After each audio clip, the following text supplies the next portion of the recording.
Good evening, everyone. I'm Dr. Anuja, mother of Angeline Varghese of 12B. Let us begin our program with a silent prayer. Respected principal, chief guest, teachers, parents, and students, we are all going through very difficult times all across the globe. Most of us are forced to sit at home, and like everyone else, it has affected school children, requiring educators to adopt ways like online classes to teach. Raisnagar School has always been in the forefront in adapting to such changes and had started online classes as early as May 2020. But even as we adopt these new technological aids, we should also be aware of the hidden dangers lurking behind them.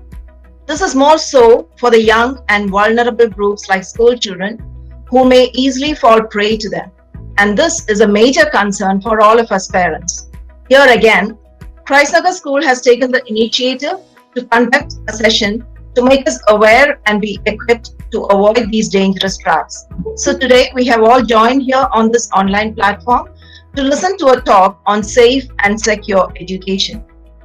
I welcome our dear principal, respected Father Bino Patalkalam CMI, Vice Principal Father Tinto Pulindivalil CMI, the chief guest of the day, Dr. Vinod Patadripad, my daughter's class teacher Deepthi ma'am, all the teachers, dear parents and students to this program. It is my pleasure to introduce today's chief guest and speaker, Dr. Vinod Patadripad. Dr. Patadripad is a cyber forensic consultant to the police, the judiciary, intelligence department, revenue and income tax departments, as well as banks in India and abroad. He hails from Kozhikode and started his career as a software engineer. His prime interest and expertise is on software piracy and copyright infringement forensics, on which he has been awarded doctorate. And he has even developed the protocol called POSAR on this subject. He has authored the book Judiciary Friendly Forensics of Software Copyright Infringement, which is a widely read reference book for forensic researchers and legal experts in the field. He's a reviewer of prestigious journals like the Journal of Digital Forensic Practice, the Journal of Digital Forensics, Security and Law, and also Computers and Security Journal, to name just a few. Today, we are fortunate to listen to his talk on safe education and cybercrime. After the talk, we will have a short session and a short question and answer session for parents and teachers. I welcome you, Dr. Patadripad, for your deliberation. Over to you, sir. Good evening, everybody. Good evening, It's sir. my pleasure to address the parents and teachers of Christnagar School once again. When I say once again, this is not the first time. In fact, I was asked to address a very, very large crowd 3 to 4 years ago. That's what I remember. For which I had to come over there to the auditorium there. But this time, unfortunately, due to COVID, everything is restricted, everybody is restricted across the world. So we are also restricted to online programs.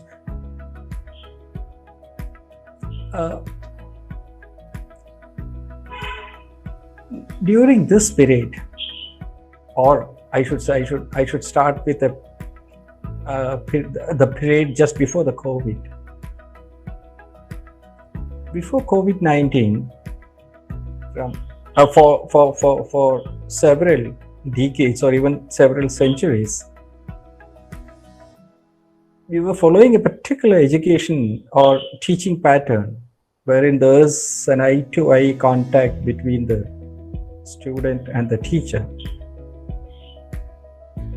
The physical presence felt, the physical presence of the students felt by the teacher.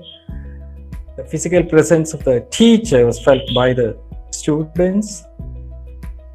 And there was a cordial eye-to-eye contact relationship.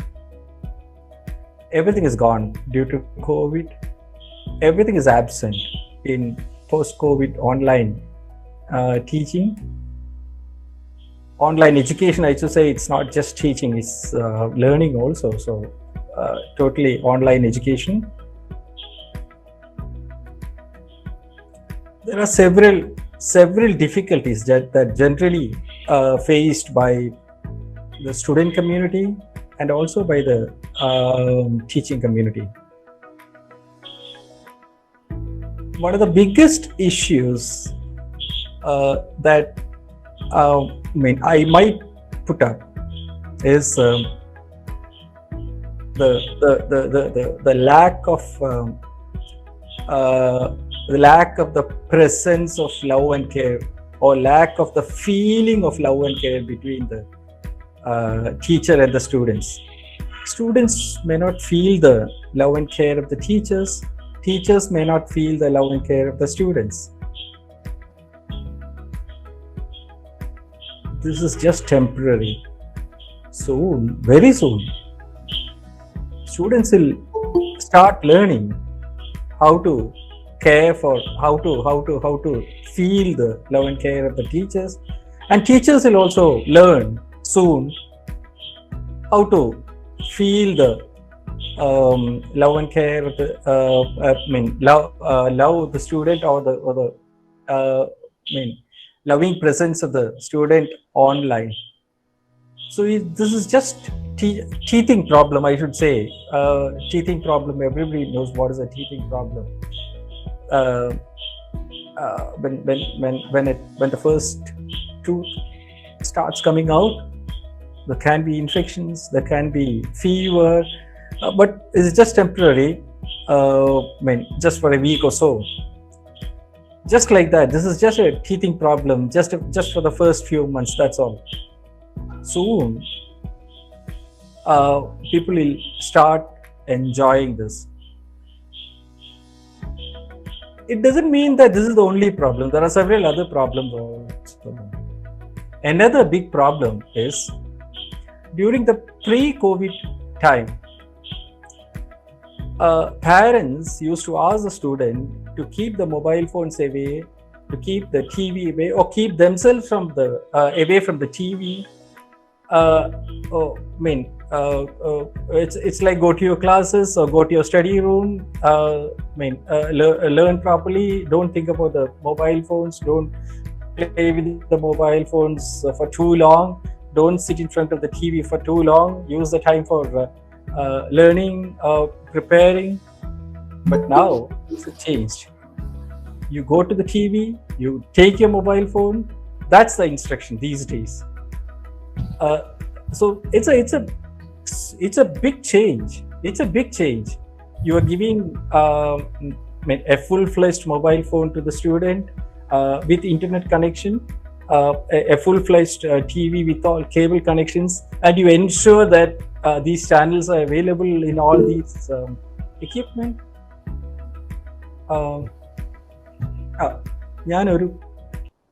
അപ്പോൾ ഈ ഒരു സാഹചര്യത്തിൽ, ഈ കോവിഡിൻ്റെ സാഹചര്യത്തിൽ, full-fledged T വിയും full-fledged mobile ഫോൺസുമാണ് നമ്മൾ കുട്ടികൾക്ക് കൊടുക്കുന്നത്. അതിൽ ഞാനിപ്പോൾ കേരളത്തിൽ കാണുന്ന ഒരു ട്രെൻഡ്, വലിയ ക്ലാസ്സിലുള്ള കുട്ടികൾ, അവരൊക്കെ പകലാണ് അവരുടെ പ്രോഗ്രാംസ്. അതുകൊണ്ട് തന്നെ രാവിലെ 10 മണിക്ക് മുമ്പായിട്ട് അച്ഛനും അമ്മയും ഓഫീസിൽ പോകുന്നവരാണെങ്കിൽ ഒരു മൊബൈൽ ഫോണോ അല്ലെങ്കിൽ ഒരു ഫുൾ-ഫ്ലെജ്ഡ് ടി വിയോ, ഈ മോസ്റ്റ്ലി മൊബൈൽ ഫോൺസ്, ഇന്റർനെറ്റ് കണക്ഷനോട് കൂടി അതിൻ്റെ പാസ്വേഡും എല്ലാം കൊടുത്ത് എല്ലാ കൺട്രോളും കുട്ടികളുടെ അടുത്ത്. വൈകുന്നേരം ഓഫീസ് വിട്ട് വരുന്നവരെ ഇതിൻ്റെ കംപ്ലീറ്റ് കൺട്രോൾ കുട്ടികൾ. അവർ ക്ലാസ് അറ്റൻഡ് ചെയ്തോ ഇല്ലേ, അതോ അറ്റൻഡ് ചെയ്യുന്ന സമയത്ത് ഓൺലൈനാക്കി വെച്ച് അവരുടെ പ്രസൻസ് ഫീൽ ചെയ്യിപ്പിച്ചിട്ട് അവർ വേറെ വലുതും ചെയ്യുകയാണോ, ഒരേ സ്ക്രീനിൽ തന്നെ വേറെ പലതും ചെയ്യാം. മ്യൂട്ട് ചെയ്ത് വെച്ച് കഴിഞ്ഞാൽ അല്ലെങ്കിൽ വീഡിയോ ഓഫ് ചെയ്ത് വെച്ച് കഴിഞ്ഞാൽ നമുക്ക് ഒരേ ഇതേ കാര്യത്തിൽ തന്നെ വേറെ പലതും ചെയ്യാം. At the same time presence അവിടെ ഫീൽ ചെയ്യുകയും ചെയ്യും, ക്ലാസ്സിൽ ഫീൽ ചെയ്യും. യാതൊരു ഒരു വഴിയില്ല. അവർക്ക് വേണമെന്നുണ്ടെങ്കിൽ പോർണോഗ്രാഫിക് കോണ്ടന്റ് എടുത്ത് അത് നോക്കാം, ഫിലിംസ് നോക്കാം, പിക്ചേഴ്സ് നോക്കാം, മറ്റു പല ചാനൽസും കാണാം. ആപ്പ് യൂസ് ചെയ്തോ അല്ലെങ്കിൽ ഓൺലൈനായിട്ടോ ഗെയിംസ് കളിക്കാം. എല്ലാം ലോകം മൊത്തം അവരുടെ മുമ്പിലാണ്. ഇതൊരു വലിയ ഇഷ്യൂ ആണ് ഇപ്പോൾ. ഇവിടെ ഇതിനെപ്പറ്റി സങ്കടപ്പെട്ടിട്ടോ ഇതിനെപ്പറ്റി വ്യാകുലപ്പെട്ടിട്ടോ ആധിയായിട്ടോ കാര്യമില്ല. പാരൻസിന് ഇതൊരു ഒരു മേജർ ആധിക്കുള്ള ഒരു വക കൊടുക്കുകയാണത്. എങ്കിലും അവിടെ ആധിക്കോ വ്യാകുലപ്പെട്ടിട്ടോ യാതൊരു കാര്യമില്ല. കാരണം ഇത് ഒരു പ്രാക്ടിക്കലി ഇതാണ് ഇന്നത്തെ നിയമം. ഇതിങ്ങനെ വിട്ടയച്ച് അങ്ങോട്ട് പോവുക, അവർ എന്ത് ചെയ്താലും വേറെ വഴിയില്ല എന്നുള്ള ആ ഒരു സ്റ്റൈലില്, ആ ഒരു ചിന്തയോടുകൂടി. ചെറിയ കുട്ടികളുടെ കാര്യം കേരളത്തിലെ ട്രെൻഡ് വെച്ച് നോക്കുമ്പോൾ ചെറിയ കുട്ടികൾക്കൊക്കെ മോസ്റ്റ്ലി വൈകുന്നേരം പാരൻസ് വീട്ടിൽ വന്നതിന് ശേഷം ആണ് ചെറിയ കുട്ടികൾക്ക് ക്ലാസ്. പാരൻസിന്റെ കൂടി സഹായത്തോടു കൂടി പല സ്കൂളുകളിലും അങ്ങനെയാണ് എന്നാണ് ഞാൻ കേൾക്കുന്നത്. ഈ ഒരു സാഹചര്യത്തിൽ മേജർലി നമുക്ക് പാരൻസ് എടുക്കേണ്ട ഒരു തീരുമാനം, അല്ലെങ്കിൽ പാരൻസ് അവരെ സ്വയം ഒന്ന് സ്റ്റെപ്പ് അപ്പ് ചെയ്യേണ്ട ഒരു കാര്യം, ഒരു കടമ ഇവിടെ ഉണ്ട്. പാരൻസിന് നോളജ് ഉണ്ടോ ഇല്ലേ? നോളജ് എന്ന് പറയുമ്പോൾ മറ്റേ ഏരിയയിൽ നോളജ് കാണും. ഇപ്പൊ എന്നെ ഇൻട്രൊഡ്യൂസ് ചെയ്ത ലേഡി ഡോക്ടറാണെന്നാണ് ഞാൻ വിചാരിക്കുന്നത്, ഒരു മെഡിക്കൽ ഡോക്ടർ ആണെന്നാണ് വിചാരിക്കുന്നത്. അപ്പോൾ ആ മെഡിക്കൽ ഡോക്ടർക്ക് ഞാൻ വിവരം ഇല്ല എന്ന് പറഞ്ഞു കഴിഞ്ഞാൽ അത് ശരിയല്ല. അവര് മെഡിക്കൽ ഡോക്ടർ ആയത് ക്വാളിഫിക്കേഷൻ ഒക്കെ എടുത്തിട്ടാണ്. പക്ഷേ ഞാനൊരു എക്സാമ്പിൾ എടുത്തു എന്ന് മാത്രമേ ഉള്ളൂ. അവരൊരു മെഡിക്കൽ ഡോക്ടർ ആണെങ്കിലും ഈ മൊബൈലിന്റെ ആപ്പിന്റെ കാര്യത്തിൽ ഒരല്പം കൂടി അവര് ഒന്ന് അപ്ഡേറ്റഡ് ആവണം. ഇത് ഒരാൾക്കല്ല, എല്ലാവരുടെ സ്ഥിതി ഇതാണ്. ഭാഗ്യത്തിന് എൻ്റെ മകള് ഈ ഒരു സ്റ്റേജ് കടന്നു പോയതുകൊണ്ടും ഇന്ന് ഒരു അമേരിക്കയിലെ ഒരു സയന്റിസ്റ്റ് ആണ് എന്നുള്ളത് കൊണ്ടും ഞാൻ ഇന്ന് ഈ ഒരു പ്രശ്നം ഫേസ് ചെയ്യുന്നില്ല എന്ന് മാത്രമേ ഉള്ളൂ. ഞാനും എൻ്റെ ഭാര്യയും ഈ പ്രശ്നം ഫേസ് ചെയ്യുന്നില്ല എന്ന് മാത്രമേ ഉള്ളൂ. ഒരു ചെറിയ കുട്ടി ഉണ്ടായിരുന്നെങ്കിൽ ഞങ്ങളും ഇതേ കാര്യങ്ങൾ ഫേസ് ചെയ്തേനെ. അതായത് ആപ്പുകൾ കമ്പ്യൂട്ടറിൽ മൊബൈൽ ഫോണിൽ ഉണ്ടെങ്കിൽ ഉള്ള പ്രശ്നങ്ങൾ, ഡൗൺലോഡ് ചെയ്യുമ്പോൾ ഉള്ള പ്രശ്നങ്ങൾ. ഇപ്പോൾ ഗൂഗിൾ പ്ലേ സ്റ്റോറിന്നോ, ഐഫോണിലാണെങ്കിൽ അങ്ങനെ,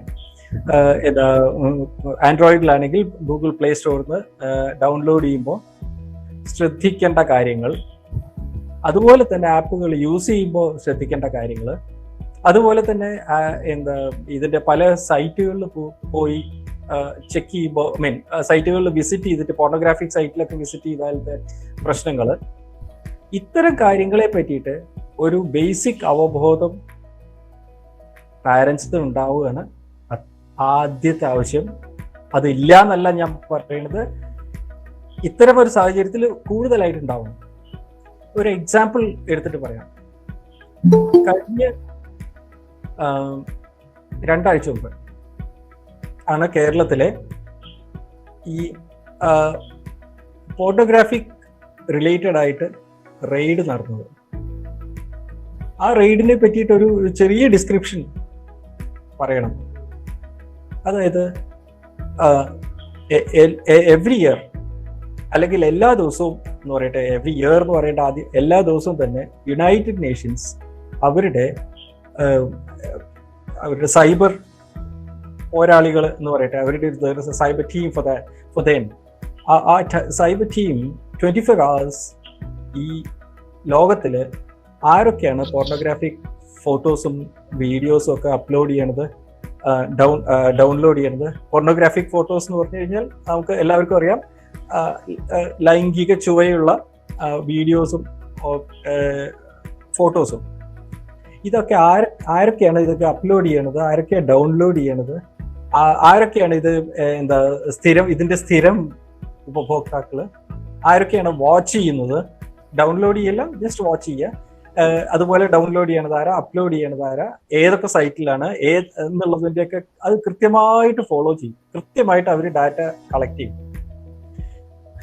നമ്മൾ ആദ്യം മനസ്സിലാക്കേണ്ടത്, നമ്മളൊരു ഓൺലൈൻ ഫെസിലിറ്റിയിൽ കയറുകയാണ്. ഇപ്പൊ ഫോർ എക്സാമ്പിൾ ഞാനിപ്പോൾ ഈ ഗൂഗിൾ മീറ്റിൽ കയറുമ്പോൾ ഞാൻ ജോയിൻ എന്ന് പറയുമ്പോൾ എനിക്ക് അവിടുന്ന് ഒരു IP അഡ്രസ്സ് കിട്ടും. അത് ഗൂഗിൾ മീറ്റിന്റെ ഒരു IP അഡ്രസ്സ് കിട്ടും. തിരിച്ച് എനിക്കൊരു ഇന്റർനെറ്റ് കണക്ഷൻ ഇതിനകത്ത് ഉണ്ടെങ്കിൽ, അല്ലെങ്കിൽ ഒരു ഡേറ്റ കണക്ഷനോ അല്ലെങ്കിൽ വൈഫൈ കണക്ഷനോ ഉണ്ടെങ്കിൽ മാത്രമേ എനിക്ക് ഇതിലേക്ക് കയറാൻ പറ്റുള്ളൂ. അപ്പോൾ അതിന്റെ ഒരു IP കാണും. അപ്പോൾ എനിക്ക് കണക്ഷൻ തന്നിട്ടുള്ള BSNL, ഇത് BSNL കണക്ഷനാണ്, സോറി ജിയോ കണക്ഷനിലാണ് ഞാനിപ്പോൾ വർക്ക് ചെയ്യുന്നത്. എനിക്ക് കണക്ഷൻ തന്നിട്ടുള്ള ജിയോ എനിക്ക് തന്നിട്ടുള്ള IP അഡ്രസ്സും കാണും. അത് യുണീക്കാണ്. അത് വേറെ ആർക്കും IP അഡ്രസ്സ് കൊടുത്തിട്ടില്ല, എനിക്ക് യുണീക്കാണ്. അപ്പൊ ജിയോന് ഒരു കണക്കുണ്ട്. ഇന്ന നേരത്ത് ഇന്ന ദിവസം, ഇന്ന് 10-ാം തീയതി വൈകുന്നേരം 8 മണി തൊട്ട് 10 മണി വരെ ഈ ഇന്ന IP അഡ്രസ് ഡോക്ടർ വിനോദ് ഭട്ടതിരിപ്പാടാണ് യൂസ് ചെയ്തതെന്നുള്ളതിന്റെ ഒരു കണക്ക് ജിയോയ്ക്കുണ്ട്. പ്ലസ് ഈ മീറ്റ് എനിക്ക് ഞാൻ ജോയിൻ ചെയ്യുമ്പോൾ എനിക്കൊരു IP അഡ്രസ് കിട്ടിയിട്ടുണ്ടാവും. ആ IP അഡ്രസ് അതും ജിയോന് കിട്ടും. അപ്പോൾ ഇത് മീറ്റ് എന്നുള്ള ഗൂഗിൾ മീറ്റ് എന്നുള്ള ഫെസിലിറ്റി യൂസ് ചെയ്തിട്ട് ഇത്രയും നേരം ഓൺലൈൻ മീറ്റിങ്ങിൽ പങ്കെടുക്കുകയായിരുന്നു എന്നുള്ളതിന്റെ വിവരമുണ്ട്. ഇതിന്റെ ഇടയ്ക്ക് ഞാൻ ഇതിന്റെ വീഡിയോ ഓഫ് ചെയ്തിട്ട് മറ്റേതെങ്കിലും ഒരു ആപ്പ് യൂസ് ചെയ്തിട്ടുണ്ടെങ്കിൽ, കാരണം ഇതിന്റെ മൈക്രോഫോൺ, ഇതിന്റെ സൗണ്ട് സിസ്റ്റം ഇതിന്റെ ബാക്ക്ഗ്രൗണ്ടിൽ വർക്ക് ചെയ്യും, എനിക്ക് പലതും ചെയ്യാം. ഈ ഇതില് സൗണ്ട് മാത്രം കേട്ടാൽ മതി, വീഡിയോ കാണണ്ടെന്ന് വെച്ച് കഴിഞ്ഞാൽ വീഡിയോ ഓഫ് ചെയ്തിട്ട് എനിക്ക് പലതും ചെയ്യാം. അങ്ങനെ ഞാൻ ചെയ്യുമ്പോൾ ആ ആപ്പ്, ഏതൊക്കെ ആപ്പ് ഞാൻ യൂസ് ചെയ്തു, എത്ര നേരം യൂസ് ചെയ്തു, എങ്ങനെയൊക്കെ യൂസ് ചെയ്തു എന്നുള്ളതിന്റെ ഫുൾ വിവരങ്ങൾ ജിയോന് കിട്ടും.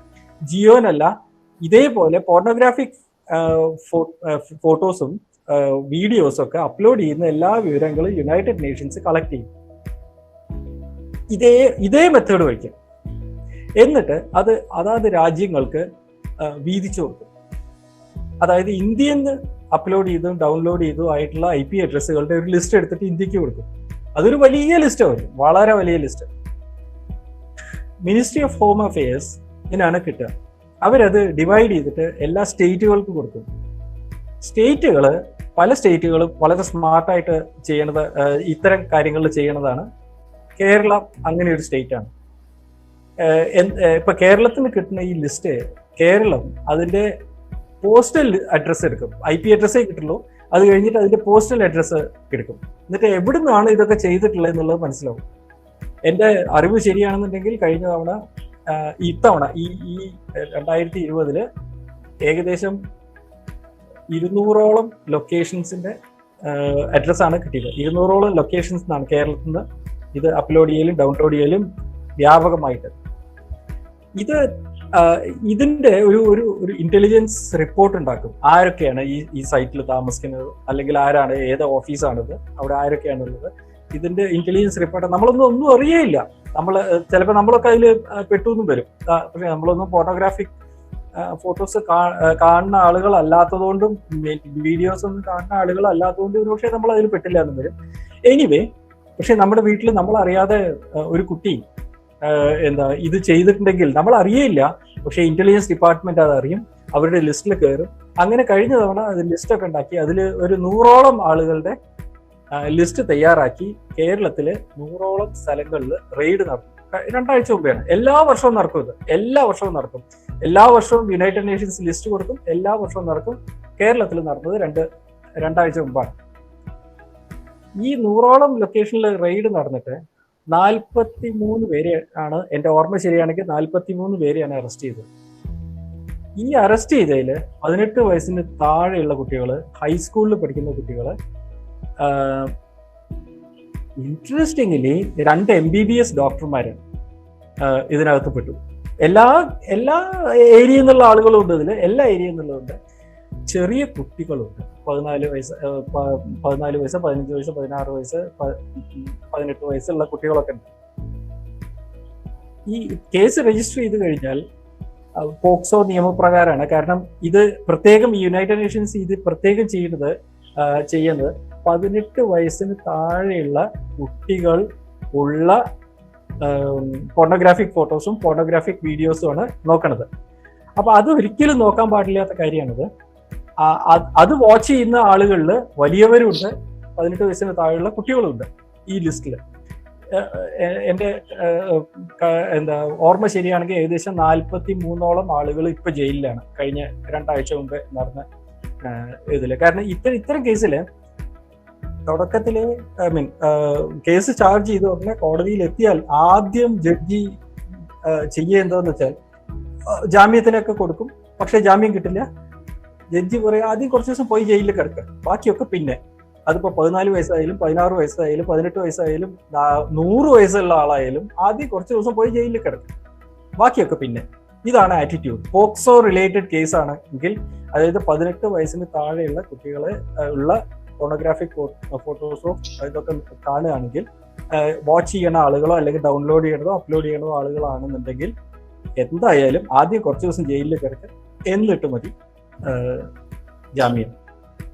നോർമലി ജാമ്യം കിട്ടാൻ ബുദ്ധിമുട്ടാണ് അതിൽ, പക്ഷെ എങ്കിലും ചില കേസിലൊക്കെ ജാമ്യം കിട്ടും. എന്നാലും ആദ്യം കുറച്ച് ദിവസം ജയിലിൽ കിടക്കുക എന്നുള്ള ഒരു ആറ്റിറ്റ്യൂഡാണ് ജഡ്ജിമാർക്ക്. നല്ല ആറ്റിറ്റ്യൂഡുമാണ് അത്, വളരെ വെൽക്കം ആറ്റിറ്റ്യൂഡാണ്. ഇങ്ങനെ ഇത്രയും ആളുകൾ ജയിലിലാണ്. ഈ കാര്യം എനിക്കറിയില്ല, ഈ കാര്യം എത്ര പേർക്ക് ഈ മീറ്റിംഗിൽ പങ്കെടുക്കുന്ന എത്ര പേര് ഇത് പത്രത്തിൽ വന്നത് ശ്രദ്ധിച്ചു ഈ ഒരു കാര്യം. നിങ്ങൾ മൊബൈൽ ഫോൺ കൊടുത്ത് രാവിലെ നിങ്ങൾ ഓഫീസിൽ പോകും, പകൽ ഇങ്ങനെയൊന്നും സംഭവിക്കില്ല എന്ന് എന്താത്ര ഉറപ്പ്? ഇവിടെ ഒരു കാര്യം ശ്രദ്ധിക്കണം, ആൺകുട്ടികൾ മാത്രമല്ല അപൂർവമായിട്ട് പെൺകുട്ടികൾ ഇതിൽ പെടും എന്നുള്ളതാണ്. അപ്പോ ഇത് സംഭവിക്കില്ല എന്ന് എന്താ ഉറപ്പ്? അപ്പൊ അങ്ങനെ വരുമ്പോ ഇത് റെസ്ട്രിക്ട് ചെയ്തിട്ട് യാതൊരു കാര്യമില്ല. ഇന്റർനെറ്റ് റെസ്ട്രിക്ട് ചെയ്യാതിരിക്കുകയും റെസ്ട്രിക്ട് ചെയ്യേ, മൊബൈൽ റെസ്ട്രിക്ട് ചെയ്യേ, അങ്ങനെയൊന്നും ചെയ്തിട്ട് ഇനിയുള്ള കാലത്ത് ഒന്നും ചെയ്യാനില്ല. ആകെ നമുക്കുള്ളൊരു വഴി കുട്ടികളെ കാര്യം പറഞ്ഞ് മനസ്സിലാക്കുക. ഇതാണ് സ്ഥിതി. എന്തെങ്കിലും സംഭവിച്ചു കഴിഞ്ഞാൽ നിങ്ങൾ ജയിലിൽ പോകേണ്ടി വരും. അതുകൊണ്ട് ദയവ് ചെയ്ത് അത്തരം കാര്യത്തിലൊന്നും ചെയ്യാതിരിക്കുകയാണ് നല്ലത്. ഒന്ന്. രണ്ടാമതൊരു കാര്യം, ഇത്തരം കാര്യങ്ങളുടെ തെളിവ് കിട്ടും എന്നുള്ളതാണ്. നമുക്ക് തന്നെ കിട്ടും. നമ്മുടെ കുട്ടികളെ എന്തൊക്കെ കാര്യങ്ങൾ നമ്മുടെ മൊബൈൽ വെച്ചിട്ട് ചെയ്തു എന്നുള്ള കാര്യം ഇതിന്റെ തെളിവ് നമുക്ക് തന്നെ എടുക്കാവുന്നതേ ഉള്ളൂ. ഇപ്പൊ ഫോർ എക്സാമ്പിൾ ഒരു 4 വർഷം മുമ്പേ ക്രൈസ്റ്റ് നഗർ സ്കൂളിൽ തന്നെ ഒരു മേജർ ഇഷ്യൂ ഉണ്ടായിട്ട്, അങ്ങനെയാണ് അവര് ക്രൈസ്റ്റ് നഗർ സ്കൂളും ഞാനും കൂടി ബന്ധപ്പെടുന്നത്. അന്ന് 2-3 കുട്ടികൾ ജയിലിൽ പോകേണ്ടതായിരുന്നു. അന്നത്തെ അത്ര സീരിയസ് ഇഷ്യൂ ആയിരുന്നു. 2-3 കുട്ടികൾ ജയിലിൽ പോകേണ്ടതായിരുന്നു. പക്ഷെ ഞങ്ങൾ ഈവൻ പോലീസ് കേസ് ആവുകയും ചെയ്തു. സ്കൂളിലെ പ്രിൻസിപ്പൽ കൃത്യമായിട്ട് പോലീസ് കേസ് കൊടുക്കുകയും ചെയ്തു, പോലീസ് കേസ് എടുക്കുകയും ചെയ്തു, കാര്യങ്ങളൊക്കെ മുമ്പോട്ട് നീക്കുകയും ചെയ്തു. പക്ഷെ പിന്നീട് എല്ലാവരെയും കാര്യമൊക്കെ പറഞ്ഞ് മനസ്സിലാക്കി, വളരെ കൃത്യമായിട്ട് കാര്യം പറഞ്ഞ് മനസ്സിലാക്കി, ഒരു വാർണിംഗ് ഒക്കെ കൊടുത്ത് അവര് 12th കഴിഞ്ഞു പോയി. അവരിപ്പോ നല്ല നിലയ്ക്ക് എത്തിയിട്ടുണ്ടാവണം. പക്ഷെ നല്ല നിലയ്ക്ക് എത്തിയിട്ടുണ്ടാവണം എന്ന് ഞാൻ പറയുമ്പോഴും അവരുടെ ഉള്ളിൽ കിടക്കുന്ന ആ ക്രിമിനാലിറ്റി ഏതെങ്കിലും കാലത്ത് പൊന്തി വരും. അവരൊക്കെ തന്നെ എഞ്ചിനീയറിങ്ങിനൊക്കെ പോയി ഈ കാര്യത്തിലൊക്കെ മിടുക്കന്മാരായി എങ്ങനെയെങ്കിലും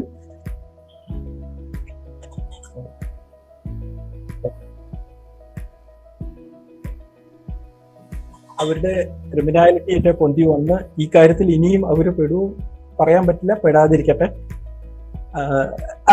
അങ്ങനെയുള്ള ഒരുപാട് ഇഷ്യൂസ് വരും. അപ്പോൾ ഞാൻ പറഞ്ഞു വരുന്നത്, ഇത്തരം ഇഷ്യൂസ്, ഞാൻ ഒരു എക്സാമ്പിൾ പറഞ്ഞെന്ന് മാത്രം, ഇതുപോലെ ഒരുപാട് എക്സാമ്പിൾസ് വരും. ഇത്തരം ഇഷ്യൂസ് വരുന്നുണ്ടോ, ഇതിന്റെ തെളിവുകൾ എങ്ങനെയാണ് എടുക്കുക, ഒരു മൈന്യൂട്ട് ആയിട്ടുള്ള കാര്യങ്ങൾ. അത് അച്ഛനും അമ്മയ്ക്കും ഇത്തരം കാര്യങ്ങൾ പറ്റിയിട്ട് അറിയാം, അല്ലെങ്കിൽ അച്ഛനും അമ്മയ്ക്കും ഇത്തരം കാര്യങ്ങൾ ചെയ്തു കൊടുക്കാൻ ആളുകളുണ്ട് എന്നറിഞ്ഞാൽ കുട്ടികളൊന്ന് റെസ്ട്രിക്റ്റഡ് ആണ്. കുട്ടികളെ ഭീഷണിപ്പെടുത്തി നിർത്തിയിട്ട് യാതൊരു കാര്യമില്ല. കാര്യം പറഞ്ഞു കൊടുക്കാൻ. നിങ്ങൾ എന്ത് ചെയ്താലും ഞങ്ങളത് അറിയും. 1.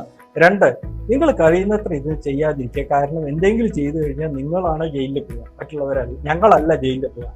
അപ്പോൾ അച്ഛന്റെ പേരിലല്ലേ സിം കാർഡ്, അല്ലെങ്കിൽ അച്ഛന്റെ പേരിലല്ലേ വൈഫൈ, അതും അതിലർത്ഥമില്ല. കാര്യം എന്താ വെച്ചാൽ ആരായിരുന്നു അത് ആ സമയത്ത് ചെയ്തതെന്ന് പ്രൂവ് ചെയ്യാനിപ്പോ വഴിയില്ല. അതായത് അച്ഛന്റെ പേരിലാണ് വൈഫൈ, മകനാണ് ഇത് മുഴുവൻ ചെയ്തത്, അല്ലെങ്കിൽ മകളാണ് ഇത് മുഴുവൻ ചെയ്തത്, അല്ലെങ്കിൽ അമ്മയാണ് ഇത് മുഴുവൻ ചെയ്തത് എന്നുള്ളത് ആദ്യം അച്ഛനെ ആയിരിക്കും വിളിക്കുക. അച്ഛന്റെ പേരിലാണ് കണക്ഷൻ എന്നുള്ളതുകൊണ്ട്. പക്ഷെ അച്ഛൻ പറയും ഞാനല്ല, ഇന്ന ആളുകളായിരുന്നു എന്ന് പറഞ്ഞാലും അത് അങ്ങനെയാണോ എന്നുള്ളത് പ്രൂവ് ചെയ്യാൻ ആരായിരുന്നു അത് കൃത്യമായിട്ട് ഫിസിക്കലി ആരാണ് ഇത് ചെയ്തിട്ടുണ്ടാവുക എന്നുള്ളത് പ്രൂവ് ചെയ്യാനൊക്കെ ഇപ്പൊ ഒരുപാട് മാത്തമാറ്റിക്കൽ മെത്തേഡ്സ് ഉണ്ട്. ആ മെത്തേഡ്സ് ഒക്കെ യൂസ് ചെയ്തിട്ട് ഞങ്ങൾ ഇതൊക്കെ പ്രൂവ് ചെയ്യാറുണ്ട്. ഇപ്പൊ ഒരാളുടെ പേരിൽ സിം കാർഡ് വാങ്ങി വേറൊരാൾ യൂസ് ചെയ്യുമ്പോൾ അത് ആ രണ്ടാമനാണ് യൂസ് ചെയ്തതെന്ന്, ഒന്നാമനല്ല യൂസ് ചെയ്തതെന്നും രണ്ടാമനാണ് യൂസ് ചെയ്തതെന്നൊക്കെ പ്രൂവ് ചെയ്യാനായിട്ട് ഒരുപാട് മാത്തമാറ്റിക്കൽ ഫോറൻസിക് പ്രോട്ടോകോൾസ് ഉണ്ട്. അത് വെച്ചിട്ട് പ്രൂവ് ചെയ്യാറുണ്ട് ഞങ്ങൾ. അപ്പൊ ഇത്തരം കാര്യങ്ങളെ പറ്റിയിട്ട് കുട്ടികൾക്ക് ഒരു ജനറൽ ധാരണ ഉണ്ടെങ്കിൽ ഈ ഇത്തരം കാര്യങ്ങളൊക്കെ ചെയ്യുന്ന ആളുകളെ ആക്സസിബിൾ ആണ്. സ്കൂളിന് ഇത് ചെയ്യാവുന്നതേ ഉള്ളൂ, അല്ലെങ്കിൽ അച്ഛനും അമ്മയ്ക്ക് ഇത് ചെയ്യാവുന്നതേ ഉള്ളൂ. അവർക്ക് they can get it done by somebody else, some experts, and these sort of experts are available locally എന്നൊരു ജനറൽ ഒരു ധാരണ കുട്ടികൾക്ക് കൊടുക്കുകയാണെങ്കിൽ ഇന്നത്തെ പല പ്രശ്നങ്ങളും അതിൽ ഒതുങ്ങിപ്പോകും. ഭീഷണിപ്പെടുത്തിയിട്ടല്ല, കാര്യം പറഞ്ഞ് മനസ്സിലാക്കിയിട്ട് അവരത് ഒരല്പം അവർ 2 തവണ ആലോചിക്കും, വേണോ അത് ചെയ്യണോ, ചെയ്തു കഴിഞ്ഞാൽ അറിയും എന്തിനാ വെറുതെ എന്ന നിലയ്ക്ക്. ഇതാണ് ഒരു ജനറൽ ട്രെൻഡ്. ഞാൻ ഒരുപാട് നേരം വൺ വേ ട്രാഫിക് ആയിട്ട് സംസാരിക്കാൻ ഉദ്ദേശിക്കുന്നില്ല. ഇനിയുള്ള 1 മണിക്കൂർ നമുക്ക് ക്വസ്റ്റ്യൻ ചോദിക്കാനും ആൻസർ പറയാനും ഏത് ലെവലിൽ വേണമെങ്കിലും ചോദിക്കാം. എനിക്കും അതെ, ഏത് ലെവലിൽ വേണമെങ്കിലും ഉത്തരം പറയാം. അങ്ങനെ ചെയ്യാനാണ് എനിക്ക് താല്പര്യം. So we can go for A question and answer session. Anxiety ഉള്ള ഏരിയ കുട്ടികള് ഈ പബ്ജി എന്ന് പറഞ്ഞൊരു ഗെയിമാണ്. പബ്ജി എന്ന് പറഞ്ഞൊരു ഗെയിമുണ്ട്. അത് കുട്ടികൾക്ക് ഒരു അഡിക്ഷൻ പോലെ ഒരു ഹൈസ്കൂൾ ഹയർ സെക്കൻഡറി ലെവലുള്ള കുട്ടികളിലും കൂടുതലായിട്ട് കാണുന്നുണ്ട്. ചെറിയായിട്ട് ഒരു ഗെയിം കുഞ്ഞു പ്രായത്തിൽ കളിച്ചു തുടങ്ങും, പിന്നെ അത് കുറച്ചില് ഒരു നെറ്റ് സർക്കിൾ വന്ന് അങ്ങനെ കളിച്ചങ്ങനെ പോകുന്നു. അത് ക്യാഷ് വെച്ച് ഉള്ള രീതിയിലെല്ലാമായിട്ട് പോകുന്നൊരവസ്ഥയുണ്ട്. അപ്പൊ അതിന് അങ്ങനെയുള്ള ഏരിയയിൽ റെസ്ട്രിക്ട് ചെയ്യാന് എന്താണ് പേരൻസിന്റെ സൈഡിൽ നിന്ന് ഇനിഷ്യേറ്റീവ്സ് എടുക്കാൻ വേണ്ടി പറ്റുന്നത്, ആ രീതിയിലൊന്ന് സംസാരിക്കാൻ പറ്റുമോ? നോക്കാം.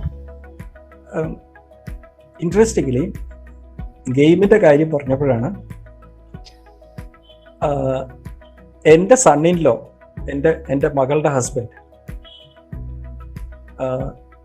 ഇപ്പോ ഒരു 29-30 വയസ്സ്.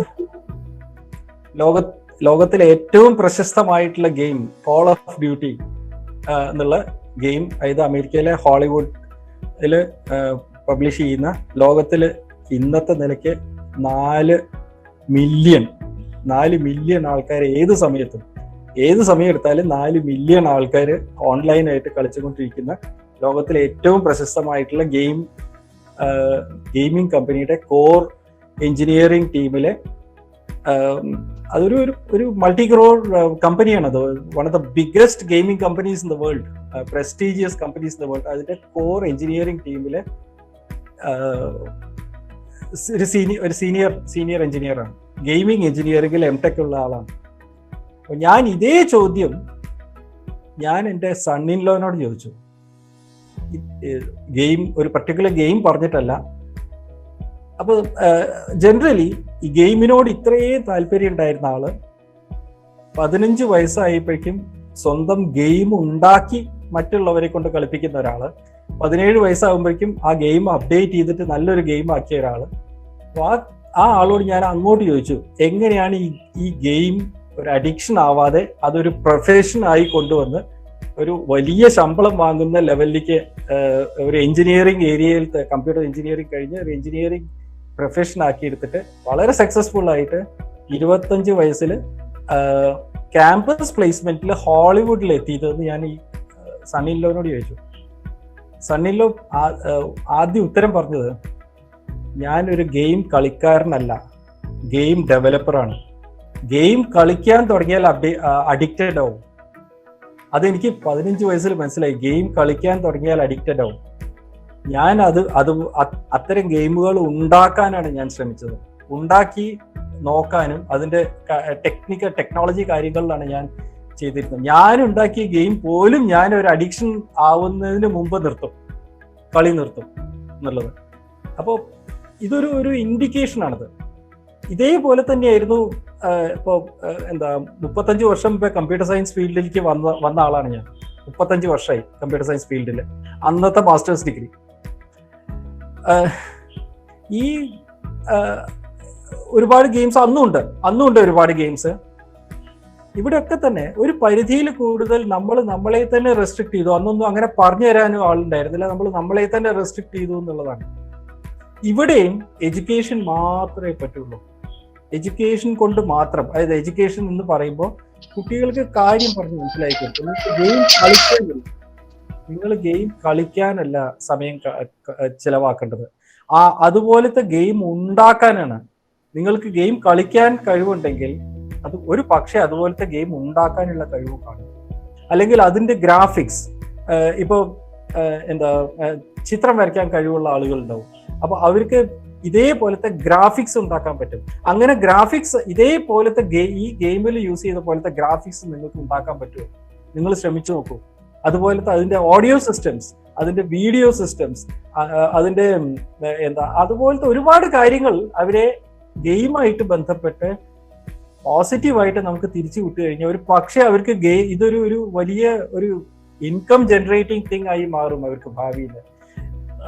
എഡ്യൂക്കേഷൻ കൊണ്ടോ, അതായത് എഡ്യൂക്കേഷൻ എന്ന് പറഞ്ഞു കഴിഞ്ഞാൽ അവയർനെസ് ക്രിയേഷൻ കൊണ്ട് മാത്രമേ നമുക്ക് ഇതിനെ ഓവർകം ചെയ്യാൻ പറ്റുള്ളൂ. ഇത് ഒരു വഴി മാത്രം. ചിലവർക്ക് ഈ ഗെയിം കളിക്കാൻ താല്പര്യം ഉണ്ടെങ്കിലും അതിന്റെ റിലേറ്റഡ് ആയിട്ട് ഞാൻ ഈ പറഞ്ഞ കാര്യങ്ങളിലൊന്നും താല്പര്യം ഉണ്ടാവില്ല. പ്ലസ് അവര് അഡിക്ഷനിലേക്ക് കാര്യങ്ങൾ കൊണ്ടുപോവുകയും ചെയ്യും. അങ്ങനെ വരികയാണെങ്കിൽ അത് ഉറപ്പായിട്ടും അവർക്ക് ഇത് കളിക്കാനുള്ള ആ അതൊരു ആങ്സൈറ്റി, അതൊരു തേഴ്സ്റ്റ് ആയിരിക്കും. ആ തേഴ്സ്റ്റ് ഈ മനസ്സിന്റെ ഏറ്റവും മുമ്പിൽ വന്ന് കിടക്കുകയായിരിക്കും. അവർക്ക് ആ മുമ്പിൽ വന്ന് കിടക്കുന്ന ആ തേഴ്സ്റ്റിനെ എടുത്ത് പുറകോട്ടിടാൻ അവർക്ക് പറ്റാഞ്ഞിട്ടാണ്, കുട്ടികൾക്ക് പറ്റാഞ്ഞിട്ടാണ്. അതൊരു തരം സ്ലൈറ്റ്ലി ഒരു അസുഖമായിട്ട് മാറുകയാണ്. അപ്പോൾ ആ മനസ്സിന്റെ മുമ്പിൽ കിടക്കുന്ന കാര്യം പുറകോട്ട് ഇടാൻ എന്ത് ചെയ്യണം? ഒന്നുകിൽ ട്രെയിനിങ് കൊടുക്കണം, സൈക്കോളജിക്കൽ ട്രെയിനിങ് കൊടുക്കണം, അല്ലെങ്കിൽ ഒരു പക്ഷേ മൈൽഡ് ആയിട്ടുള്ള ചില സൈക്കാട്രിക് ഡ്രഗ് കൊടുത്താലും ഈ മനസ്സിന്റെ മുമ്പിലുള്ള. ഇപ്പൊ എനിക്ക് ഒരു എക്സാമ്പിൾ, എനിക്കിപ്പോ ഒരാളെ കൊല്ലണം എന്ന് തോന്നുകയാണെങ്കിൽ, അങ്ങനെ തോന്നും, മനുഷ്യന്മാരല്ലേ, ചിലപ്പോൾ ദേഷ്യം വന്നു കഴിഞ്ഞാൽ ഒരാളെ കൊല്ലാനൊക്കെ തോന്നിയെന്ന് വരും. പക്ഷെ അടുത്ത നിമിഷം വേണ്ട, കൊല്ലണ്ട, കൊന്നു കഴിഞ്ഞാൽ നമ്മൾ ജയിലിൽ പോകും, അല്ലെങ്കിൽ പോലീസ് പിടിക്കും, നമ്മുടെ കുടുംബത്തിന് അത് മോശം, നമുക്ക് സമൂഹത്തിന് മോശം. ഇനി ഇതൊന്നും അല്ലെങ്കിൽ എനിക്കത് കൊല്ലാനുള്ള കഴിവില്ല, എനിക്ക് അങ്ങനെയുള്ള എന്തെങ്കിലും ഒരു കാരണം വെച്ചിട്ട് ഞാൻ അടുത്ത നിമിഷം പിന്മാറും. അതായത് മനസ്സിന്റെ മുമ്പിലേക്ക് വന്ന ഒരു തേഴ്സ്റ്റിനെ ഞാൻ സ്വയം എടുത്ത് ബാക്കോട്ട് ഇടും. ആ കഴിവ് എനിക്ക് ഉണ്ടെങ്കിൽ ഞാൻ രക്ഷപ്പെട്ടു. ആ കഴിവില്ലെങ്കിലോ, മുമ്പിൽ വന്ന സാധനത്തിനെ എടുത്ത് ബാക്കോട്ട് ഇടാനുള്ള കഴിവില്ലെങ്കിൽ എനിക്ക് ആ കഴിവ് ഉണ്ടാക്കിയേ പറ്റൂ. വേറെ വല്ലവരും സഹായത്തോടു കൂടി ഞാൻ ആ കഴിവ് പറ്റൂ. അതിന് ഒന്നുകിൽ സൈക്കോളജിക്കൽ ട്രെയിനിങ് വേണം, അല്ലെങ്കിൽ മൈൽഡ് ആയിട്ടുള്ള സൈക്കാട്രിക് ഡ്രഗ് കൊടുക്കേണ്ടി വരും. അപ്പൊ ഇങ്ങനെയുള്ള ഈ 3 ഓപ്ഷൻസ് ആണ്. ഒന്ന് ക്രിയേറ്റീവായിട്ട് തിരിച്ചുവിടുക, അല്ലെങ്കിൽ സൈക്കോളജിക്കൽ ട്രെയിനിങ് കൊടുത്ത് നേരെയാക്കുക, അല്ലെങ്കിൽ സൈക്കാട്രിക് ഡ്രഗ് കൊണ്ട് നേരെയാക്കുക. ഈ 3 ഓപ്ഷൻസേ ഉള്ളൂ ലോകത്തിൽ എന്നാണ് എന്റെ വാദം. കുട്ടികളെ റെസ്ട്രിക്ട് ചെയ്യുന്നതിന് ഒരു പരിധിയുണ്ട്. അതായത് കുട്ടികളോട് കൃത്യമായിട്ട് സ്ട്രിക്റ്റ് ആയിട്ട് പറഞ്ഞാൽ കുട്ടികൾ റെബല്യസ് ആയിട്ട് മാറുന്നു. അപ്പൊ ആ ഒരു റെബല്യസ് നേച്ചർ നമുക്ക് എങ്ങനെ കുറച്ചിട്ട്, കാരണം പേരൻസ് തന്നെ പേടിയാണ്. പല പേരൻസും പറയാറുണ്ട്, പേടിയാണ് മക്കളോട് പറയാൻ പേടിയാണ്. ടീച്ചർ ഒന്ന് പറയോ, അല്ലെങ്കിൽ സാർ ഒന്ന് പറയോ, അല്ലെങ്കിൽ പ്രിൻസിപ്പൾ ഒന്ന് പറയോ എന്ന് പറയുന്ന ഒത്തിരി പേരൻസ് ഉണ്ട്. അപ്പൊ നമുക്ക് ആ ഒരു അഡിക്ഷൻ, ഈ സാർ പറഞ്ഞ പോലെ തന്നെ അഡിക്ഷനെ നമുക്ക് എങ്ങനെ കുറച്ചുകൂടെ ഒന്ന് പേരൻസിന്റെ കൺട്രോളിലോട്ട് കൊണ്ടുവരാമെന്നുള്ളതാണ്. ഓക്കെ, അഡിക്ഷൻ ഒരു വലിയ വിഷയമാണ്, യാതൊരു സംശയവുമില്ല. അതുണ്ട്, അതിന് ഇല്ല എന്ന് പറഞ്ഞിട്ട് യാതൊരു കാര്യമില്ല, ഉണ്ട്. അങ്ങനെ ഒരു അഡിക്ഷൻ ഉണ്ട്. അഡിക്ഷൻ പലതരം. ചിലവർക്ക് ഗെയിമിലായിരിക്കും അഡിക്ഷൻ, ചിലവർക്ക് ഫുട്ബോളിലായിരിക്കും. അവർ ഏത് നേരത്തും ഫുട്ബോൾ ഗ്രൗണ്ടിലായിരിക്കും, അവിടുന്ന് ഇങ്ങോട്ട് പിടിച്ച് കയറ്റാൻ ബുദ്ധിമുട്ടാണ്. ഞാനിപ്പോൾ അടുത്തൊരു കുട്ടിയെ കണ്ടു. ആ കുട്ടി ഇപ്പോൾ 19 വയസ്സുള്ള കുട്ടിയാണ്. പക്ഷെ ആ കുട്ടിക്ക് ഹൈസ്കൂളിൽ പഠിക്കുന്ന കാലത്ത് ഒരു അഡിക്ഷൻ ഉണ്ടായിരുന്നു. നീന്തലാണ് അഡിക്ഷൻ. സ്വന്തം തറവാട്ട് വക കുളമുണ്ട്. സ്കൂൾ വിട്ട് വന്നാൽ രാവിലെ സ്കൂളിൽ പോകുന്നതിൻ്റെ മുമ്പേ കുളത്തിലിറങ്ങി നീന്താൻ തുടങ്ങിയത് നിർത്തില്ല. പിന്നെ പിടിച്ച് വലിച്ച് കയറ്റിയിട്ട് വേണം കൊണ്ടുപോകാൻ. ഹൈസ്കൂളിൽ പഠിക്കുമ്പോഴത്തെ അഡിക്ഷനാണ്. വൈകുന്നേരം വന്നാൽ വീണ്ടും കുളത്തിൽ ചാടി, അവിടുന്ന് സന്ധ്യയാകുമ്പോൾ പിടിച്ച് വലിച്ച് കയറ്റണം. അപ്പോൾ ഓരോരുത്തർക്കും ഓരോന്നാണ് അഡിക്ഷൻ. ചിലവർക്ക് ഡ്രഗ്സ് ആയിരിക്കും, കഞ്ചാവ് പോലത്തെ ഡ്രഗ്സും അങ്ങനെയൊക്കെ ആയിരിക്കും. ഈ അഡിക്ഷനെ എങ്ങനെയാണ് ഈ അഡിക്ഷൻ ചെയ്യുക എന്നുള്ളത് ഒരു സൈബർ വിദഗ്ധന്റെ സൈബർ എക്സ്പേർട്ട് ആയിട്ടുള്ള എൻ്റെ ആൻസർ ആയിരിക്കില്ല നല്ലത്. ഒരുപക്ഷെ ഒരു സൈക്കോളജിസ്റ്റിന്റെ ഒരു സൈക്കാട്രിസ്റ്റിന്റെ ആൻസർ ആയിരിക്കും ബെറ്റർ. പക്ഷെ എങ്കിലും ഈ ഗെയിമായിട്ട് ബന്ധപ്പെട്ടതോ സൈബറായിട്ട് ബന്ധപ്പെട്ടത് അഡിക്ഷൻ, സൈബറായിട്ട് ബന്ധപ്പെട്ട അഡിക്ഷനിൽ പുറത്ത് വരുന്ന ഒരു അഡിക്ഷനാണ് ഗെയിം. ഇതേപോലെ പുറത്ത് വരാത്ത കുട്ടികളുടെ ഒരു അഡിക്ഷൻ ഉണ്ട്, അതാണ് ഈ പോർണോഗ്രാഫിക് ഫിലിംസ് വാച്ച് ചെയ്യാനുള്ള അഡിക്ഷൻ. അത് പലപ്പോഴും പാരന്റ്സ് അറിയില്ല, അങ്ങനെ ഒരു അഡിക്ഷൻ ഉണ്ട് എന്നുള്ളത് അറിയില്ല. ഇതേപോലെ തന്നെ ഈ ഗെയിമിൽ തന്നെ നിരുപദ്രവകാരികളായിട്ടുള്ള ഗെയിമുകളുണ്ട്. അതിന്റെ അഡിക്ഷൻ ശരിയാക്കി കൊണ്ടുവരാൻ അത്ര വലിയ ബുദ്ധിമുട്ടൊന്നുമില്ല. ഈസി ആയിട്ട് നമുക്ക് ഒരു സൈക്കോളജിസ്റ്റിന്റെയോ സൈക്കാട്രിസ്റ്റിന്റെയോ ഹെൽപ്പോട് കൂടി ഈസി ആയിട്ട് നമുക്കത് ഒരു ഡി അഡിക്ഷൻ ലെവലിലേക്ക് എത്തിക്കാം, ഒരാളെ അറിയിക്കാണ്ട് എത്തിക്കാം. പക്ഷേ ഉപദ്രവകാരികളായിട്ടുള്ള ഗെയിംസ് ഉണ്ട്. ഇപ്പോ പല ആക്ടിവിറ്റീസും ചെയ്യണം, അതായത് നമ്മുടെ ദേഹത്ത് വരയ്ക്കാം, പല ചിത്രങ്ങൾ വരച്ചിട്ട് അതിന്റെ വീഡിയോ എടുത്ത് അയച്ചു കൊടുക്കുക. അതുപോലെ ഒരു ഇതുള്ളത് രാത്രി 12 മണിയാകുമ്പോൾ ശ്മശാനത്തില് പോയി നിന്ന് വീഡിയോ എടുത്തിട്ട് അയച്ചു കൊടുക്കുക. അങ്ങനത്തെ റിലേറ്റഡ് ആയിട്ടുള്ള ഒരുപാട് ഗെയിംസ് ഉണ്ട്. ഞാൻ പേരുകളൊന്നും പറയുന്നില്ല, ഒരുപാട് ഗെയിംസ് അങ്ങനത്തെ റിലേറ്റഡ് ആയിട്ടുണ്ട്. അത് ചില അഡിക്ഷൻ ഒക്കെ ആയിട്ട് സൂയിസൈഡ് ചെയ്തിട്ടുള്ള കേസുകളുണ്ട്. ഇപ്പോൾ കേരളത്തിൽ തന്നെ അത്തരം സൂയിസൈഡുകൾ നടന്നിട്ടുണ്ട് അത്തരം ഗെയിമായിട്ടും ബന്ധപ്പെട്ട്. അപ്പോൾ ഈ പലതരം ഉണ്ട്. അപ്പൊ ഏത് ഗെയിമാണെന്ന് നോക്കിയിട്ട് അതിന്റെ എന്ത് തരം അഡിക്ഷൻ ആണെന്ന് നോക്കിയിട്ട് ആ അഡിക്ഷൻ അവരെ മാറ്റുക എന്നുള്ളതാണ്. ഇവിടെ ഒരു പോയിന്റ്, ഈ ഗെയിമിന്റെ കാര്യം പറയുമ്പോൾ ഒരു പോയിന്റ് ശ്രദ്ധിക്കണം. മിക്ക ഗെയിമിലും ആ ക്യാരക്ടേഴ്സിനെ, അവർക്ക് മൾട്ടി ക്യാരക്ടേഴ്സ് ഉണ്ടാവും, ഒരുപാട് ക്യാരക്ടേഴ്സ് ഉണ്ടാവും ഗെയിമിൽ. അപ്പൊ ഈ ക്യാരക്ടേഴ്സിനെ അണിയിച്ചൊരുക്കാൻ, അതായത് ഒരു പെർട്ടിക്കുലർ ടൈപ്പ് ഓഫ് തൊപ്പി, particular coat, particular type of goggles, ഇതേപോലെ തന്നെ അങ്ങനത്തെ പലതും അണിയിച്ചൊരുക്കാൻ നമുക്ക് സെലക്ട് ചെയ്യാൻ പറ്റും. ഓരോന്ന് സെലക്ട് ചെയ്താൽ അവർ ആ ഡ്രസ്സ് ഇട്ടിട്ടാണ്, ആ ക്യാരക്ടേഴ്സ് ഒക്കെ ആ ഡ്രസ്സും ആ ക്യാപ്പും ആ സ്റ്റൈലും ഷൂസൊക്കെ. അപ്പൊ ഇതിനൊക്കെ പണം വേണം. ഈ പണം കുട്ടികൾക്ക് എവിടുന്ന് കിട്ടും? പലപ്പോഴും ഈ ഇതിനെപ്പറ്റി അറിയാത്ത പാരന്റ്സ് അവരുടെ മൊബൈലില് അവർ ഇതായിട്ട് ഈ പേപാൽ പോലുള്ള ഈ വാലറ്റ് കാണും, അതിലൊരു 2000, 3000, 10,000 രൂപയും കാണും. ഈ സാധനമാണ് പിള്ളേർക്ക് ഇത് എടുത്തു കൊടുക്കുക. അവർക്കറിയാതെ ഇത് എങ്ങനെയാ കണക്ട് ചെയ്യുക എന്നുള്ളത്. പാരന്റ്സ് നോക്കുമ്പോൾ ഒരു ദിവസം നോക്കുമ്പോൾ ബാലൻസ് 10,000 ഉണ്ടായിരുന്നത് ബാലൻസ് 1000 ഉണ്ടാവുള്ളൂ. അപ്പോൾ ഈ 9,000 എവിടെ പോയി അറിയില്ല. പിന്നെ ഡീറ്റെയിൽ ആയിട്ട് എടുത്തു നോക്കുമ്പോൾ ഇന്ന ഗെയിമിന്റെ അക്കൗണ്ടിലേക്കാണ് പോയിട്ടുള്ളത്, ആര് കളിച്ചു, അപ്പോഴാണ് കാര്യങ്ങളൊക്കെ പുറത്തു വരിക. അതുവരെ മിണ്ടില്ല. അപ്പോൾ അല്ലെങ്കിൽ ഇനിയിപ്പോ അങ്ങനെ കളിച്ച പണം തീർന്നു പോയി എന്ന് വിചാരിക്കാം, കൂടുതൽ അവർക്ക് കളിക്കണം പിള്ളേർക്ക്. അപ്പൊ അവര് പണം ഉണ്ടാക്കാനുള്ള വഴികൾ നോക്കും, എന്തെങ്കിലും വഴികൾ. അത് വളരെ എന്താ പറയണ്ടേ, ഇങ്ങനെ ഒരുപാട് വഴികളുണ്ട്. അതുകൊണ്ട് ഒരിക്കലും ഈ പിള്ളേർക്ക് കൊടുക്കുന്ന ഈ മൊബൈൽ, ഇന്റർനെറ്റ് കണക്ഷൻ ഉള്ള ഒരു മൊബൈൽ കൊടുക്കാം, അതിന് കുഴപ്പമില്ല, അത് കൊടുക്കണം. കാരണം ഇന്നത്തെ സാഹചര്യത്തിൽ അതാണ് ആവശ്യം. പക്ഷെ ഒരിക്കലും അതിനൊരു ഈ വാലറ്റ് ഉണ്ടാവരുത്. അതേപോലെ തന്നെ ബാങ്ക് SB അക്കൗണ്ട് ആയിട്ട് അതിലേക്ക് ലിങ്ക് ചെയ്യരുത്. അതിന്റെ പാസ്വേഡ് ഒക്കെ വേറെ, ആ പാസ്വേഡ് ഒന്നും കുട്ടികൾക്ക് കൊടുക്കരുത്. അതായത് ഇവര് അഥവാ കളിച്ചാലും പണം കൊടുക്കണ്ടാത്ത ഗെയിമുകൾ കളിക്കാം. അതിന് താരതമ്യേന അഡിക്ഷൻ കുറവാണ്, പക്ഷെ എങ്കിലും അഡിക്ഷൻ ഉണ്ട്. മറ്റത് പണം കൊടുത്തിട്ട് കളിക്കുന്ന ഗെയിംസ് എന്ന് പറഞ്ഞാൽ അത് വലിയവർ കളിക്കേണ്ടതാണ്. കുട്ടികൾ ട്രൈ ചെയ്ത് നോക്കി ഒരുപാട് പണം നഷ്ടപ്പെടും. അതൊരു വലിയ ഇഷ്യൂ ആണ്. അപ്പോൾ ഒരിക്കലും ഫിനാൻഷ്യൽ ട്രാൻസാക്ഷൻസ് ഒന്നും ആ മൊബൈലായിട്ട് കണക്റ്റഡ് ആവാതെ നോക്കും. ഇപ്പൊ സാറ് സജസ്റ്റ് ചെയ്തത് എപ്പോഴും ഒരു പഠനത്തിന് വേണ്ടിയിട്ട് ഒരു പ്രത്യേക മൊബൈൽ കൊടുക്കുന്നതായിരിക്കും എപ്പോഴും അഭികാമ്യം, അല്ലെ സാർ? അതെ അതെ അതെ. കഴിഞ്ഞ ആഴ്ച ഒരു കേസുണ്ട്, ഛത്തീസ്ഗഡിലെ ഒരു കേസ്. അപ്പം ഒരു അമ്മയുടെ ഫോണാണ് കുട്ടി യൂസ് ചെയ്തുകൊണ്ടിരുന്നത്. അപ്പൊ ഒരു 16 ലക്ഷം രൂപയോളം അമ്മയുടെ ഫോണിൽ നിന്ന് ഇത് അടിച്ചു പോയി കഴിഞ്ഞപ്പോഴാണ് അമ്മ പോലും അറിയുന്നത്. കഴിഞ്ഞ ആഴ്ചത്തെ സംഭവമാണ്. സജഷൻ ആണ് പറയുന്നത്, സാർ നേരത്തെ സൂചിപ്പിച്ചല്ലോ, നമുക്ക് എന്തെങ്കിലും തരത്തിലുള്ള ഒരു ഗെയിംസിൽ അഡിക്ഷൻ ഉണ്ടാവുകയാണെങ്കിലും അല്ലെങ്കിൽ വേറെ എന്തെങ്കിലും സൈബർ ക്രൈം അവർ ചെയ്യുവാണെങ്കിലും ഇതെല്ലാം നമുക്ക് മനസ്സിലാക്കുന്നത് നമ്മൾ വളരെ വൈകിട്ടായിരിക്കും. ഹലോ മാമിന്റെ സൗണ്ട് ബ്രേക്ക് ആവുന്നുണ്ട്, ഒന്നുകൂടെ ക്ലാരിറ്റി ആയിട്ട് ഒന്ന് ക്ലിയർ ആയിട്ട് പറയാമോ? സാർ എനിക്കൊരു സജഷൻ ആണ്. എന്ന് പറഞ്ഞാല് ഇപ്പൊ സാർ നേരത്തെ പറഞ്ഞല്ലോ, ഇപ്പൊ ഗെയിം, ഇപ്പൊ പബ്ജി പോലുള്ള ഗെയിമുകൾ കുട്ടികൾ കളിക്കുന്നു, അതിന് അഡിക്ഷൻ ആവുന്നു എന്ന് പറയുന്നു. പിന്നെ മറ്റു പലതരത്തിലുള്ള സൈബർ ക്രൈംസ്, ഇതെല്ലാം. അപ്പം ഇതിനെല്ലാം ഒരു പരിഹാരം എന്ന് പറയുന്നത് ശരിക്കും പറഞ്ഞ ഒരു സൈക്കോളജിക്കൽ അനാലിസിസ് ആണ് കുട്ടികൾക്ക്, അല്ലെ?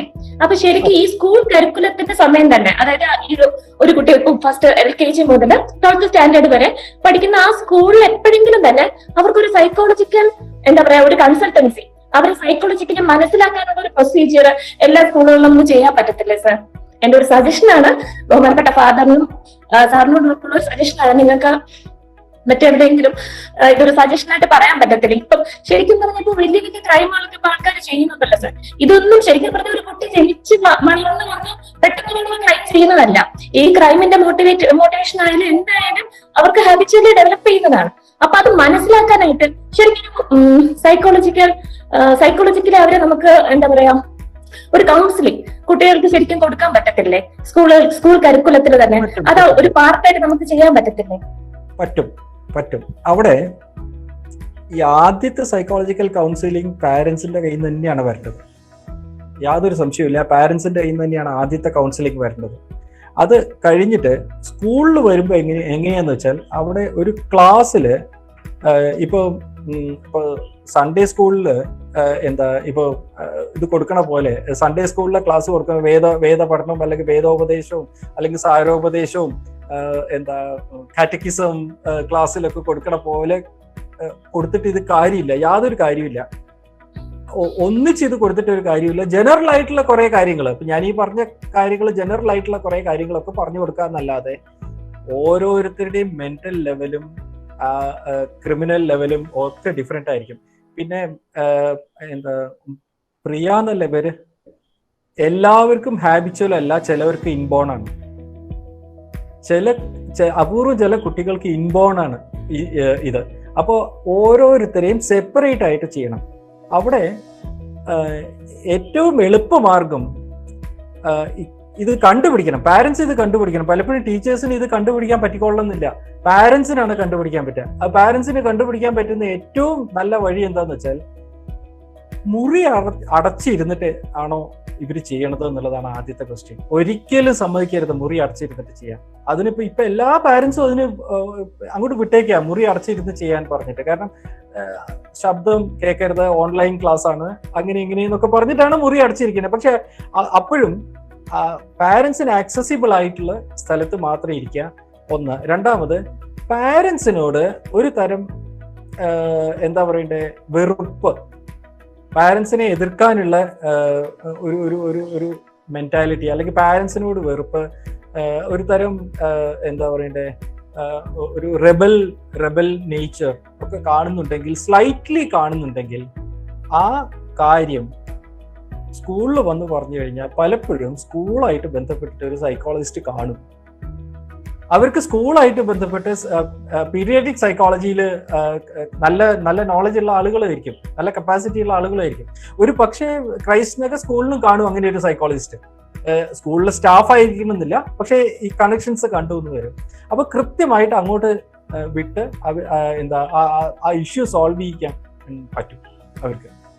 പിന്നെ ഇവിടെ മോസ്റ്റ് ഇമ്പോർട്ടൻ്റ് ആയിട്ടുള്ള ഒരു കാര്യം, ഈ അഡിക്ഷനും ഈ ഇത്തരം കാര്യങ്ങളൊക്കെ തന്നെ സൈബറായിട്ട് ബന്ധപ്പെട്ട കാര്യങ്ങളാണ് എന്നുണ്ടെങ്കിൽ സൈബറിൽ അവരെക്കാൾ വിവരമുള്ള ആളുകളെ മാത്രമേ അവർ ആക്സെപ്റ്റ് ചെയ്യൂ. അപ്പോൾ ഒരു സാധാരണ സൈക്കോളജിസ്റ്റിനെയോ സാധാരണ സൈക്കാട്രിസ്റ്റിനെയോ പോയി കണ്ടു കഴിഞ്ഞാൽ അവർ അവരുടേതായിട്ടുള്ള മെത്തേഡ് നോക്കുന്നല്ലാതെ പിള്ളേർക്കറിയാം ഈ സൈബറിനെ പറ്റിയിട്ട് ഈ സൈക്കോളജിസ്റ്റിന് ഒരു വിവരമില്ല, വേറെ ടീച്ചേഴ്സിനും കാര്യമായിട്ടുള്ള വിവരമൊന്നുമില്ല. പഠിപ്പിക്കേണ്ട ആ ലെവലിലൊക്കെ അറിയാം, കമ്പ്യൂട്ടർ ടീച്ചർക്ക് പഠിപ്പിക്കേണ്ട ലെവലൊക്കെ അറിയാമെന്നല്ലാതെ അതിനേക്കാൾ കൂടുതൽ കുതന്ത്രങ്ങൾ കുട്ടികൾക്ക് അറിയുന്നുണ്ടാവും. ആ അഡിക്ഷന്റെ ഒക്കെ ഒരു നോക്ക് ഓൺ ഇഫക്റ്റ് ആയിട്ട് അവർക്ക് കൂടുതൽ കുതന്ത്രങ്ങൾ അറിയുന്നുണ്ടാവും. ഈ അവരെക്കാൾ കുതന്ത്രങ്ങൾ അറിയുന്ന ആളുകളെ മാത്രമേ അവർ ആക്സെപ്റ്റ് ചെയ്യുള്ളൂ.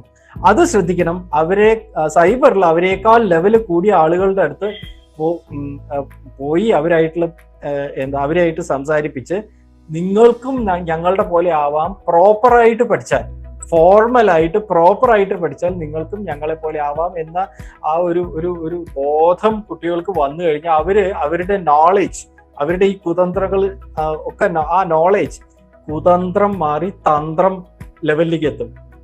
പിന്നെ അവര് ആ ഫീൽഡിൽ അതൊരു ഫോർമൽ സിസ്റ്റത്തിൽ കൂടെ പോയി അവർ ക്വാളിഫിക്കേഷൻ ഒക്കെ എടുത്ത് അത് കുടുംബത്തിന് ഗുണകരമായിട്ടും രാജ്യത്തിന് ഗുണകരമായിട്ടും കാര്യങ്ങൾ നീക്കാൻ അവർ തന്നെ പഠിക്കും.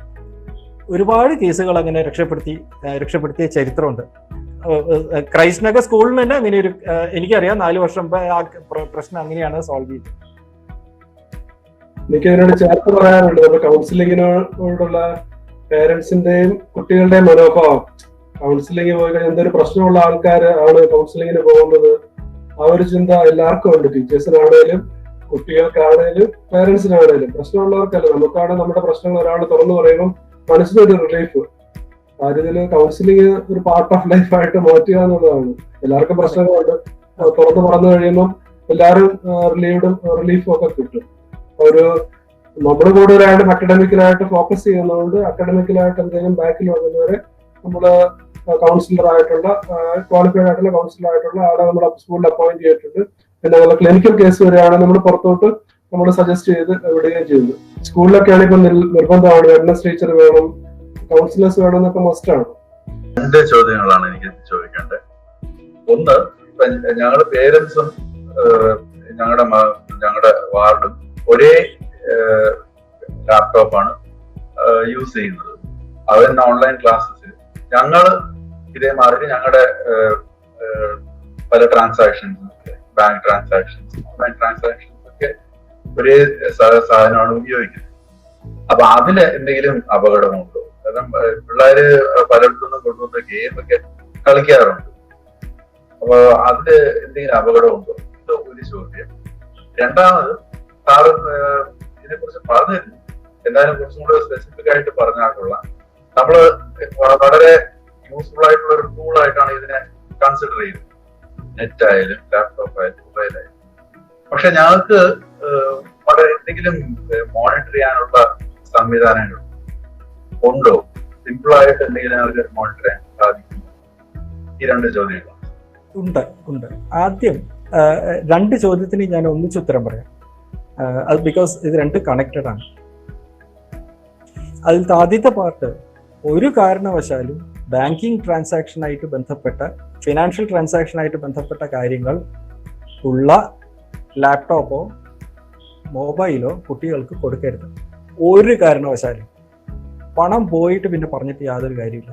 അതിന് വേറെ തന്നെ ലാപ്ടോപ്പ്, എഡ്യൂക്കേഷനായിട്ട് ബന്ധപ്പെട്ട കാര്യങ്ങൾക്ക് ഓൺലൈൻ കാര്യങ്ങൾ ചെയ്യാനായിട്ട് വേറെ ലാപ്ടോപ്പ് വയ്ക്കുക, വേറെ തന്നെ എല്ലാ മൊബൈലോ വാട്ടെവർ ഇറ്റ് ഈസ് എല്ലാം സെപ്പറേറ്റ് ആക്കി വെക്കുക.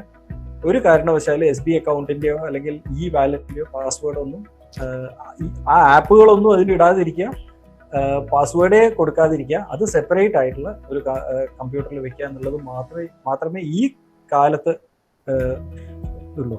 പിന്നെ രണ്ടാമത്തെ കാര്യം, അവർ ചെയ്യുന്ന കാര്യങ്ങൾ മോണിറ്റർ ചെയ്യാനായിട്ടുള്ള സോഫ്റ്റ്വെയറുകളുണ്ട്. ഇവിടെ ഒരു പ്രശ്നം, ഒരു ഹ്യൂമൻ റൈറ്റ്സ് പ്രശ്നമുണ്ട്. കുട്ടികളെ വാച്ച് ചെയ്യുമ്പോൾ അവർ എങ്ങനെയൊക്കെ വാച്ച് ചെയ്യാം, എങ്ങനെയൊക്കെ വാച്ച് ചെയ്യരുത്, അല്ലെങ്കിൽ അത്തരം കാര്യങ്ങൾ സർവൈലൻസ് എന്നുള്ള വാക്കാണ് ഇടുക. അപ്പോൾ സർവൈലൻസ് എന്നുള്ളത് ഒരു ഹ്യൂമൻ റൈറ്റ്സ് ഇഷ്യൂ ഉണ്ടാക്കുന്ന പ്രശ്നമാണ്. എങ്കിലും ഇതുപോലെ ഈ ലാപ്ടോപ്പില് അല്ലെങ്കിൽ മൊബൈലില് ആ അത്തരം ആപ്പുകൾ, സെക്യൂരിറ്റി ആപ്പുകൾ ഇൻസ്റ്റാൾ ചെയ്ത് കഴിഞ്ഞാൽ നമുക്ക് ഇന്ന കാര്യങ്ങൾ, ഇപ്പോൾ പോർണോഗ്രാഫിക് സൈറ്റ്സോ അല്ലെങ്കിൽ അഡൽട്ട് ഓൺലി സൈറ്റ്സ്, അതുപോലത്തെ അങ്ങനത്തെ സൈറ്റുകളും അതൊക്കെ സ്റ്റോപ്പ് ചെയ്യിപ്പിക്കാനും, അതുപോലെ തന്നെ എന്തൊക്കെ ആക്ടിവിറ്റീസ് ചെയ്യുന്നു എന്നൊക്കെ മനസ്സിലാക്കാനുള്ള ആപ്പുകൾ അവൈലബിൾ ആണ്. അത്തരം ആപ്പുകൾ, ഫോർ എക്സാമ്പിൾ, അത്തരം ആപ്പുകൾ പിന്നെ ഒരു സ്കൂള് ഒഫീഷ്യലി ഇത്തരം ആപ്പുകൾ പാരന്റ്സിന് കൊടുക്കുക എന്നുള്ളത് ഒരു ഡീസന്റ് ആയിട്ടുള്ള ഒരു കാര്യമാണെന്ന് ഞാൻ പറയില്ല. ബിക്കോസ് അതായത് പാരന്റ്സ് എവിടുന്നെങ്കിലും അക്വയർ ചെയ്യായിരിക്കും നല്ലത്. ഒഫീഷ്യലി സ്കൂൾ അത് കൊടുക്കണ്ട. ഒഫീഷ്യലി സ്കൂള് പാരന്റ്സിനെ എന്താ എൻകറേജ് ചെയ്യണ്ട കുട്ടികളെ സർവൈലൻസിൽ നിർത്താൻ. അൺഒഫീഷ്യലി വേണമെന്നുണ്ടെങ്കിൽ ഹെൽപ്പ് ചെയ്യാം പാരന്റ്സിന്, ഇന്ന ആപ്പ് ഡൗൺലോഡ് ചെയ്തോളൂ, എന്താ അത് വെച്ചിട്ട് ഡീറ്റെയിൽസ് കിട്ടും, ചിലതൊക്കെ ബ്ലോക്ക് ചെയ്യാം, അങ്ങനെയൊക്കെ കിട്ടും. അത് അത് അത് അത് അത്ര ഒരുപാട് പിന്നെ ആപ്പുകൾ അവൈലബിൾ ആണ്. സാർ പറഞ്ഞത് കറക്റ്റ് ആണ്. പക്ഷെ പലപ്പോഴും നമ്മൾ ഇത് സർവൈലൻസ് ആപ്പൊക്കെ ഇൻസ്റ്റാൾ ചെയ്യുമ്പോൾ നെറ്റ് സ്പീഡ് കുറഞ്ഞു പോകുന്നു, അങ്ങനെ ഇങ്ങനെയൊക്കെയുള്ള പരാതികൾ പിള്ളേർ പറയുന്നുണ്ട്. ഇല്ല, ഈ ആപ്പ് ഇൻസ്റ്റാൾ ചെയ്തുകൊണ്ട് നെറ്റിന്റെ സ്പീഡ് അങ്ങനെ കുറയൊന്നുമില്ല. വളരെ മൈന്യൂട്ട് ആയിട്ടേ ഉള്ളൂ. പക്ഷെ അതൊന്നും ഒരു ഫീൽ ചെയ്യാൻ തക്കവണ്ണം കുറയൊന്നുമില്ല. അങ്ങനെ കുറയുന്നു എന്നൊക്കെ പറയുകയാണെങ്കിൽ അതൊക്കെ അവരുടെ ടെക്നിക്കാണ്, അവർക്ക് അതൊന്ന് ഒഴിവാക്കി കിട്ടാൻ.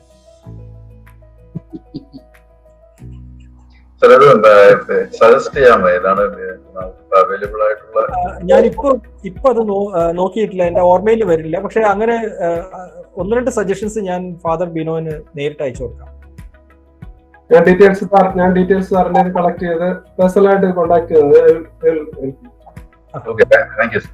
നേരത്തെ സാറ് പറഞ്ഞു നമ്മുടെ പിള്ളേരെ ഹാൻഡിൽ ചെയ്യണമെന്നുണ്ടെങ്കിൽ അവരെക്കാളും ബെറ്റർ ആയിട്ട് സൈബറിനെ കുറിച്ച് അറിയാവുന്നവരായിരിക്കണം അവരോട് സംസാരിക്കേണ്ടത്, എന്നാലേ അവരത് കുറച്ചെങ്കിലും അക്സെപ്റ്റ് ചെയ്യുള്ളൂ എന്ന് പറഞ്ഞു. സാറിന് കുറച്ച് അങ്ങനെയുള്ള ഗ്രൂപ്പിലൊന്ന് സജസ്റ്റ് ചെയ്യാമോ? ആരായിരിക്കും ഇത്? സൈബർ പോലീസിന്റെ സൈഡിൽ നിന്നുള്ളവരാണോ, അല്ലാണ്ട് വേറെ ഏത് ടൈപ്പ് ഓഫ് ആൾക്കാരായിരിക്കണം നമുക്ക് അപ്രോച്ച് ചെയ്യാൻ പറ്റുന്നത്? ഓക്കെ, ഇതിലൊരു നല്ല സൊല്യൂഷൻ, ഇപ്പൊ നിങ്ങളെല്ലാവരും തന്നെ തിരുവനന്തപുരത്തുള്ള പാരന്റ്സ് ആണെന്നുള്ളതുകൊണ്ട് തിരുവനന്തപുരത്ത് ഇത്തരം കാര്യങ്ങൾ ചെയ്യുന്ന നല്ല ആളുകൾ കാണും. ഇപ്പോൾ ഒരു എക്സാമ്പിൾ പറഞ്ഞാൽ തിരുവനന്തപുരം സൈബർ സെല്ലിലെ ഒഫീഷ്യൽസ് കൊള്ളാം, അതുപോലെ ഹൈടെക് സെല്ലിലെ ഒഫീഷ്യൽസ് കൊള്ളാം.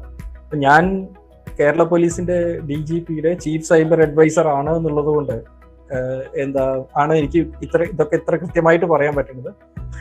ഇതല്ലാതെ സീഡാക്കില് മറ്റേ വാട്ട് ഇസ് ദാറ്റ് സീഡാക്കിന്റെ വെള്ളയമ്പലത്ത് ഒരു അല്ല, സീഡാക്കിന്റെ വെള്ളയമ്പലത്തുള്ള മറ്റേ resource centre for cyber forensics എന്ന് പറഞ്ഞിട്ടൊരു ഡിപ്പാർട്ട്മെന്റ് ഉണ്ട്. Resource centre for cyber forensics അങ്ങനെ എന്തോ ആണ് ആ ഡിപ്പാർട്ട്മെന്റിന്റെ പേര്. അവിടെ M.Tech സൈബർ ഫോറൻസിക്സ് കോഴ്സും ഉണ്ട്. നല്ല കോഴ്സാണ് അത്. അപ്പൊ അതുകൊണ്ട് തന്നെ അവിടെ നല്ലൊരു ഗ്രൂപ്പ് ഓഫ് അധ്യാപകരും ഉണ്ട്. പിന്നെ രണ്ടാമത് ഇന്ത്യയിലെ ഏറ്റവും നല്ല സൈബർ ഫോറൻസിക് ലാബുകളിലൊന്ന് അവർക്കാണ്. കുറ്റകൃത്യങ്ങൾ തെളിയിക്കാനുള്ള ലാബുകളിലൊന്ന് അവർക്കാണ്. അപ്പൊ അവിടെയും നല്ല മിടുക്കന്മാരായിട്ടുള്ള ആളുകൾ അവിടെ വർക്ക് ചെയ്യുന്നുണ്ട്. പിന്നെ ഇതിലൊക്കെ പുറമെ പ്രാക്ടീസ് ചെയ്യുന്ന ചില നല്ല മിടുക്കന്മാരായിട്ടുള്ള ആളുകളും ഉണ്ട് തിരുവനന്തപുരത്ത്. ഇപ്പൊ ഒരു എക്സാമ്പിൾ പറഞ്ഞാൽ ഇപ്പോൾ സൈബർ ഡോം ആയിട്ട് ബന്ധപ്പെട്ട് ചില ആളുകളുണ്ട്. സൈബർ ഡോമിലല്ല ഞാൻ പറഞ്ഞത്, പക്ഷെ സൈബർ ഡോമിലുണ്ട്, ഇല്ല എന്നല്ല. സൈബർ ഡോം ആയിട്ട് ബന്ധപ്പെട്ട് വർക്ക് ചെയ്യുന്ന പ്രൈവറ്റ് കമ്പനിയിലെ ടെക്നോ പാർക്കിലെ പ്രൈവറ്റ് കമ്പനിയിലെ എഞ്ചിനീയർമാരായിട്ടുള്ള ആളുകളുണ്ട്. അവര് സൈബർ ഡോമിന് അവരുടെ അസിസ്റ്റൻസ് കൊടുക്കുന്നുണ്ട്, അവരുടെ എക്സ്പെർട്ടീസ് കൊടുക്കുന്നുണ്ട്. അസിസ്റ്റൻസ് എന്ന് പറയുമ്പോൾ എക്സ്പെർട്ടീസ് തന്നെ പറയണം, അത്ര മിടുക്കന്മാരാണ് അവർ പ്രൈവറ്റ് സെക്ടറിലാണെങ്കിലും. അപ്പോൾ തിരുവനന്തപുരത്ത് ഇതിന് ഒരു നല്ല ഗ്രൂപ്പ് ഓഫ് ആളുകളുണ്ട്. നിങ്ങൾക്ക് ഏത് ഗ്രൂപ്പായിട്ടാണ് കൂടുതൽ അടുക്കാൻ എളുപ്പം എന്ന് വെച്ചാൽ ആ ഗ്രൂപ്പായിട്ട് അടുത്തിട്ട് 1-2 ആൾക്കാർ എപ്പോഴും കയ്യിൽ വെക്കുകയാണ് നല്ലത്. I have a question. How to set up access control for safety? Access control for Safety. That's what I said. There are several third-party apps available for doing that. That's number one. Number two, there are several facilities in the Android itself. If you're using an Android phone or an iPhone, there are several facilities available in iPhone. There are several facilities available in Android for setting up these things. Plus, there are third-party apps available. It all depends on what kind of safety you are looking for.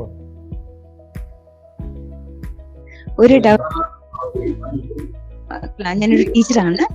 അപ്പൊ ഞങ്ങള് Google class room ആണെങ്കിലും ഞങ്ങൾ meeting join ചെയ്യാനാണെങ്കിലും ഞങ്ങൾ കുട്ടികളുടെ അടുത്ത് mail I D create ചെയ്താലേ അവർക്ക് സ്വന്തം പേരിൽ എൻട്രി ചെയ്യാൻ പറ്റുള്ളൂ. അപ്പൊ ആദ്യമൊക്കെ ബിഗിനിങ്ങിലൊക്കെ പലതും പാരന്റ്സിന്റെ പേരിലായിരുന്നു എൻട്രി ചെയ്തുകൊണ്ടിരുന്നത്. അപ്പം ഞങ്ങൾ സ്വന്തമായിട്ട് ഒരു മെയിൽ ഐ ഡി ക്രിയേറ്റ് ചെയ്തിട്ടാണ് മാറ്റിയത്. അപ്പൊ 13 ഇയേഴ്സ് തൊട്ട് പെർമിഷൻ ഉണ്ട്. 13 ഇയേഴ്സ് ബിലോ ഉള്ള കുട്ടികളുടെ അടുത്ത് മെയിൽ ഐ ഡി ക്രിയേറ്റ് ചെയ്യാൻ പറയുന്നത് കൊണ്ട് എന്തെങ്കിലും പ്രശ്നമുണ്ടോ? ഓക്കെ, അതൊരു നല്ല ക്വസ്റ്റ്യൻ ആണ്. അത് വളരെ നല്ല ക്വസ്റ്റ്യൻ ആണ്. പ്രത്യേകിച്ച് ഇന്ത്യയിൽ അതൊരു വലിയ ഒരു നല്ല ക്വസ്റ്റ്യൻ ആണത്. ഈ ചൈൽഡ് എന്ന് പറയുന്നത് ഇന്ത്യയില് നിയമപ്രകാരം 18 വയസ്സിന് താഴെയുള്ളവരാണ്. 13 എന്നുള്ളത് നമ്മളുടെ നിയമത്തിൽ നിന്ന് വന്നതല്ല, അമേരിക്കൻ നിയമത്തിൽ നിന്ന് വന്നതാണ്. അവിടെ ഒരു ചെറിയ ലെവൽ ഓഫ് അഡൽട്ട്ഹുഡ് നിയമപ്രകാരം അച്ചീവ് ചെയ്യണത് 13 വയസ്സിലും, ഒരു അടുത്ത സ്റ്റേജിൽ അഡൽട്ട്ഹുഡ് നിയമപ്രകാരം അച്ചീവ് ചെയ്യണത് 15 16 വയസ്സിലും, 17 വയസ്സിൽ ഫുൾ അഡൽട്ട്ഹുഡ് അങ്ങനെയാണെന്നാണ് എൻ്റെ അറിവ്. പക്ഷെ അവരുടെ ആണ് ഈ 13, അല്ലാതെ നമ്മളുടെ അല്ല.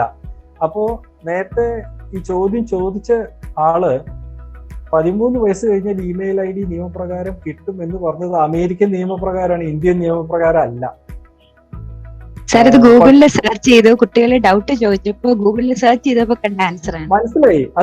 അത് ലോകത്തിലെ എല്ലാ സ്ഥലത്തും ഉള്ള ഒരു പ്രശ്നമാണ്, ചോദ്യമാണത്. മിക്ക രാജ്യത്തും 13 വയസ്സിൽ അഡൽട്ട്ഹുഡ്, ചെറിയൊരു ലെവൽ ഓഫ് അഡൽട്ട്ഹുഡ് കിട്ടില്ല. പക്ഷെ അമേരിക്കയിൽ കിട്ടും. ഞാൻ എന്റെ പല ഞാൻ എഴുതിയ ബുക്കാണ് അമേരിക്കൻ ജുഡീഷ്യറി യൂസ് ചെയ്യുന്നത് എന്നുള്ളതുകൊണ്ടും എന്റെ പല ആക്ടിവിറ്റീസും അമേരിക്കയിലാണെന്നുള്ളതുകൊണ്ടും അമേരിക്കയിലെ പല റിസർച്ച് കമ്മിറ്റിയിൽ ഞാൻ ഉണ്ടെന്നുള്ളത് കൊണ്ടും ഇത്ര ആധികാരികമായിട്ട് പറയാൻ പറ്റും അവിടെ അങ്ങനെയാണ്. അതുകൊണ്ടാണ് അത് അങ്ങനെ. പക്ഷെ ഇവിടെ നിയമപ്രകാരം ഇതൊന്നും 18 വയസ്സിന് താഴെയുള്ള കുട്ടികളെ കൊണ്ട് ചെയ്യിക്കാൻ പാടില്ല, നിയമപ്രകാരം പാടില്ല. പക്ഷെ കൺവീനിയൻസിന് വേണ്ടിയിട്ട് നമുക്ക് തൽക്കാലം അതൊക്കെ ചെയ്യാം മാത്രം. അതിനെന്തെങ്കിലും നിയമപ്രശ്നം, പിന്നീട് നിയമപ്രശ്നം എന്തെങ്കിലും വരാൻ സാധ്യതയുണ്ടോ സർ? കാരണം ഇല്ല, അത് സ്കൂളുകൾ ചെയ്യണ്ട, പാരന്റ്സിനെ കൊണ്ട് ചെയ്യിച്ചാൽ മതി. എന്റെ ക്വസ്റ്റ്യൻ ബേസിക്കലി എക്സാംസ് കണ്ടക്ട് ചെയ്യുന്നതിലുള്ള സെക്യൂരിറ്റി ആസ്പെക്ട്സിനെ കുറിച്ചാണ്. എഫക്റ്റീവ് ആയിട്ട് എങ്ങനെയാണ് ഓൺലൈൻ എക്സാംസ് കണ്ടക്ട് ചെയ്യാൻ പറ്റുന്നത്? ഇത്രയും നാളെ നമ്മൾ online exams may be multiple choice questions അങ്ങനെയുള്ള എക്സാംസ് അല്ലെങ്കിൽ ഹയർ എഡ്യൂക്കേഷൻ ലെവലിലൊക്കെയുള്ള എക്സാംസ് കണ്ടിരിക്കുന്നത് ഓൺലൈൻ ഒരു സ്കൂളിലേക്ക് വരുമ്പോൾ അത് എങ്ങനെയാണ് എഫക്ട് ചെയ്യാൻ പറ്റുന്നത്? ഓക്കെ, മൾട്ടിപ്പിൾ ചോയ്സ് ക്വസ്റ്റ്യൻസ് ഇപ്പൊ IIM എൻട്രൻസിൽ മൾട്ടിപ്പിൾ ചോയ്സ് ക്വസ്റ്റ്യൻസ് ആണ്. അവരത് ഓൺലൈൻ ആയിട്ടാണ് കണ്ടക്ട് ചെയ്യണത്. കുറച്ചല്ല, ഒരു റഫ്ലി ഒരു 10 വർഷമായിട്ട് അവര് അങ്ങനെയാണ് വളരെ സക്സസ്ഫുൾ ആയിട്ടാണ് കണ്ടക്ട് ചെയ്യുന്നത്. അപ്പൊ അതിനുള്ള ഒരു സിസ്റ്റം ഓൾറെഡി ഇന്ത്യയിലുണ്ട്. ഈ മൾട്ടിപ്പിൾ ചോയ്സ് ക്വസ്റ്റ്യൻസ് ഒക്കെ ഓൺലൈൻ ആയിട്ട് ഭംഗിയായിട്ട് കണ്ടക്ട് ചെയ്യാവുന്ന ഒരു സിസ്റ്റം ഉണ്ട്. അത് മാറ്റിവെക്കാം, നമുക്ക് മൾട്ടിപ്പിൾ ചോയ്സ് ക്വസ്റ്റ്യൻസ് മാറ്റിവെക്കാം. ഡിസ്ക്രിപ്റ്റീവ് ആയിട്ടുള്ള ക്വസ്റ്റ്യൻസ് എങ്ങനെ ഓൺലൈൻ ആയിട്ട് കണ്ടക്ട് ചെയ്യാം എന്നുള്ളതാണ്. ഇപ്പോ ഒരു എക്സാമ്പിൾ, കൊച്ചിൻ യൂണിവേഴ്സിറ്റി ഇത്തവണ എക്സാംസ് കണ്ടക്ട് ചെയ്തു. അപ്പോൾ LLM അവരുടെ ലോയിലെ മാസ്റ്റേഴ്സ് ഡിഗ്രി കോഴ്സിന്റെ എക്സാംസ് അവർ കണ്ടക്ട് ചെയ്തു. അപ്പൊ ഞാൻ അതിലത്തെ ഒരു സ്റ്റുഡന്റ്, LLM ഒരു സ്റ്റുഡന്റിനെ ആയിട്ട് ഞാൻ ഡീറ്റെയിൽഡ് ആയിട്ട് സംസാരിച്ചു. അവരെ എങ്ങനെയാണ് എക്സാം എഴുതിയത്, എങ്ങനെയൊക്കെയാണ് അത് പ്രാക്ടിക്കലി അവരത് കണ്ടക്ട് ചെയ്തത് എങ്ങനെയാണെന്നും പഠിച്ചു. കുട്ടികൾ എങ്ങനെയാണ് അതിനെ ഡീൽ ചെയ്തതെന്നും പഠിച്ചു. അതിലെന്തെങ്കിലും മറ്റെന്തെങ്കിലും ബുദ്ധിമുട്ടുണ്ടോ, വല്ലവരും കോടതിയിൽ പോവോ, അതിനെ ചാലഞ്ച് ചെയ്യോ, അതിനുള്ള സാധ്യതകളൊക്കെ കാണാനുണ്ട്. പക്ഷെ എങ്കിലും അത് അവിടെ ഇരിക്കട്ടെ, ലീഗൽ ഇഷ്യൂസ് അവിടെ ഇരിക്കട്ടെ. പ്രാക്ടിക്കലി അവർ പറഞ്ഞത് 5 ക്വസ്റ്റ്യന്റെ പാറ്റേൺ അങ്ങോട്ട് മാറ്റിയവര്. എന്നിട്ട് 5 ക്വസ്റ്റ്യൻസ് അത് 45 മിനിറ്റ്സ് ഒരു ക്വസ്റ്റ്യൻ. അപ്പോൾ ആദ്യത്തെ ക്വസ്റ്റ്യൻ കൊടുക്കും, 45 മിനിറ്റ്സ് കഴിഞ്ഞാൽ രണ്ടാമത്തെ ക്വസ്റ്റ്യൻ കൊടുക്കും, വീണ്ടും 45 മിനിറ്റ്സ് കഴിഞ്ഞാൽ മൂന്നാമത്തെ കൊടുക്കും. ഇവരോട് പറഞ്ഞത് നിങ്ങൾ പുസ്തകം തുറന്ന് എഴുതിക്കോളൂ, യാതൊരു പ്രശ്നമില്ല. പക്ഷെ കൊടുത്ത ക്വസ്റ്റ്യൻ പുസ്തകത്തിൽ എവിടെയാണെന്നും അത് നേരിട്ട് പുസ്തകത്തിൽ നിന്ന് കിട്ടാത്ത തരം ഉള്ള ക്വസ്റ്റ്യൻസ് ആണ് കൊടുക്കുക. ഈ open book exam is more difficult than close book exam. അതിവിടെ ആ ഒരു സിസ്റ്റം ഇല്ലായിട്ടാണ്. ഓപ്പൺ ബുക്ക് എക്സാമിൽ കൂടെ ഞാൻ കടന്നു പോയിട്ടുണ്ട്. അത് ഭയങ്കര ബുദ്ധിമുട്ടാണ്. ഓപ്പൺ ബുക്ക് എക്സാം എന്ന് പറഞ്ഞാൽ ഭേദം കാണാപ്പാടം പഠിച്ച് കുറച്ചൊന്ന് പ്രിപ്പയർ ചെയ്തിട്ട് പുസ്തകമൊന്നും വേണ്ട, ഞങ്ങൾ അവിടെ വന്ന് എക്സാം എഴുതിക്കോളാം എന്ന് പറയാണ്. ആ എക്സാം ആണ് കുറെ കൂടി എളുപ്പം. അപ്പൊ ഇതുപോലെ കൊച്ചിൻ യൂണിവേഴ്സിറ്റി ഒരു നല്ല പാറ്റേൺ സെറ്റപ്പ് ചെയ്തു. നല്ലത് എന്ന് നമുക്ക് 100% ഉറപ്പിച്ചു പറയാറായിട്ടില്ല. കാരണം അതിന്റെ ഞാനിപ്പോ സംസാരിച്ച് അത് ആ കുട്ടി എങ്ങനെയൊക്കെയോ അത് ഓവർകം ചെയ്തു. ആ പ്രശ്നങ്ങളൊക്കെ ഓവർകം ചെയ്യാൻ പറ്റാത്ത കുട്ടികളും ഉണ്ടായിരുന്നു ക്ലാസ്സിൽ. ഇപ്പൊ ഒരു എക്സാമ്പിൾ പറഞ്ഞാൽ എല്ലാവർക്കും ആ നേരത്ത് ഇത് കിട്ടിക്കൊള്ളണമെന്നില്ല, ഇത് നെറ്റ് കിട്ടിക്കൊള്ളണമെന്നില്ല. അപ്പൊ കറക്റ്റ് ടൈമിന് ക്വസ്റ്റ്യൻ കിട്ടിക്കൊള്ളണമെന്നില്ല. അപ്പൊ അവരെന്ത് ചെയ്തു എന്ന് വെച്ച് കഴിഞ്ഞാൽ ഈ ക്വസ്റ്റ്യൻ ഇട്ട ഉടനെ തന്നെ ഒരു ടീച്ചർ ഇത് മോണിറ്റർ ചെയ്യുന്നുണ്ടായിരുന്നു. യൂണിവേഴ്സിറ്റി ഫസ്റ്റ് ക്വസ്റ്റ്യൻ ഇട്ടാൽ ഉടനെ തന്നെ ടീച്ചർ അതിന്റെ കോപ്പി വാട്സാപ്പിൽ ഇട്ടേക്കും. അപ്പൊ ഇപ്പുറത്തെ ഒരു വാട്സാപ്പിലുള്ള ഒരു ഇത് വെച്ച് കഴിഞ്ഞാൽ ആ ക്വസ്റ്റ്യൻ വാട്സാപ്പിൽ എത്തും. അവർക്ക് നെറ്റ് കിട്ടിയിട്ടില്ലെങ്കിലും ക്വസ്റ്റ്യൻ വാട്സാപ്പിൽ കിട്ടും. അതിൽ വേഗം പേപ്പറിൽ ആൻസർ എഴുതിയാൻ പറ്റും. അങ്ങനെ ഒരു ടീച്ചറുടെ സപ്പോർട്ടോട് കൂടി ആ ക്വസ്റ്റ്യൻസ് ഇങ്ങനെ എവറി 45 മിനിറ്റ്സ് നെറ്റിൽ വരുമ്പോൾ ഉടനെ തന്നെ അവർ ഇതിലിടും. അപ്പൊ അങ്ങനെ നെറ്റ് കിട്ടാത്തവരെയൊക്കെ അങ്ങനെ ഹെൽപ്പ് ചെയ്തു. ഇതെല്ലാം കഴിഞ്ഞ് അവർക്കൊരു 15 മിനിറ്റ്സോ 20 മിനിറ്റ്സോ എന്തോ ഒന്ന് കൊടുക്കും. ഈ എഴുതിയത് മൊത്തം സ്കാൻ ചെയ്ത് ഒരു സൈറ്റിൽ അപ്ലോഡ് ചെയ്യാൻ. അവിടെയും പ്രശ്നം, ഈ അപ്ലോഡ് ചെയ്യുമ്പോൾ ടൈമിന് അപ്ലോഡ് ചെയ്യാൻ 1/2 മണിക്കൂറോ അങ്ങനെ എന്തോണ് കൊടുത്തത്. ആ ടൈമിനുള്ളിൽ അത് അപ്ലോഡ് ചെയ്യാൻ പറ്റാത്ത ആളുകൾ ഉണ്ടായിരുന്നു. അതും പ്രാക്ടിക്കൽ ഇഷ്യൂ ആണത്. അതിനും അവർ എന്തായാലും സൊല്യൂഷൻ കണ്ടു. എല്ലാവരും അപ്ലോഡ് ചെയ്തു, ആ കുട്ടികളൊക്കെ തന്നെ അപ്ലോഡ് ചെയ്തു, അവർ എൻഷുർ ചെയ്തു. അപ്പൊ ആ ഒരു സിസ്റ്റം അത് എത്ര നല്ലതാണെന്നല്ല, അറ്റ്ലീസ്റ്റ് ഈ വർഷം ഈ ഒരു ഡിഫിക്കൽട്ട് സിറ്റുവേഷനിലും കൊച്ചിൻ യൂണിവേഴ്സിറ്റി അതിന്റെ കിസാറ്റ് അത് ഭംഗിയായിട്ട് മാനേജ് ചെയ്തു, ഒരു വിധം ഭംഗിയായിട്ട് മാനേജ് ചെയ്തു എന്നുള്ളതാണ്. അപ്പൊ ആ സിസ്റ്റം എന്താണെന്നൊന്ന് പഠിച്ചു വെക്കുന്നത് എപ്പോഴും നന്നായി. സർ, ഒരു ചെറിയ ക്വസ്റ്റ്യൻ ആണ്. നമ്മൾ ഒരു കുട്ടികളെ വളർത്തുന്ന സമയത്ത് general etiquettes that has to be followed in the society പറഞ്ഞു കൊടുക്കാറുണ്ട്. പക്ഷെ ഇനിയും മെയിൻലി ഈ ഒരു ഇയർ എങ്ങനെയാണെന്ന് അറിയത്തില്ല, ഓൺലൈൻ ആയിരിക്കും, അതുപോലെ ഇനിയും ഫ്യൂച്ചർ എന്തായിരിക്കും എന്നൊന്നും അറിയത്തില്ല. അപ്പം what are the general internet etiquettes that we have to train the children? Oh, that's a very important question. ഈ നമ്മളിപ്പോ ടേബിൾ എറ്റിക്വറ്റ്സ് എന്ന് പറയുന്ന പോലെ തന്നെ ഇന്റർനെറ്റ് എറ്റിക്വറ്റ്സ് ഉണ്ട്. അത് കൃത്യമായിട്ട് ഫോളോ ചെയ്തേ പറ്റും. ഞാൻ എപ്പോഴും ഈ എറ്റിക്വറ്റ്സ് പറയുമ്പോൾ നമുക്ക് വീണ്ടും ഞാൻ പറയാം, ഒരു കാറ്റക്കിസം ക്ലാസ്സിൽ നമ്മൾ പറയുന്ന സാരോപദേശങ്ങൾ ഒക്കെ ഉണ്ടല്ലോ, അതുപോലത്തെ എറ്റിക്വറ്റ്സ് തന്നെയാണ് ഇതിനകത്തുള്ളത്. പക്ഷെ ഞാൻ എപ്പോഴും അതിനേക്കാളും ഒക്കെ മുമ്പ് ആദ്യം പറയാൻ ആഗ്രഹിക്കുന്ന ഒരു പോയിന്റ് എപ്പോഴും,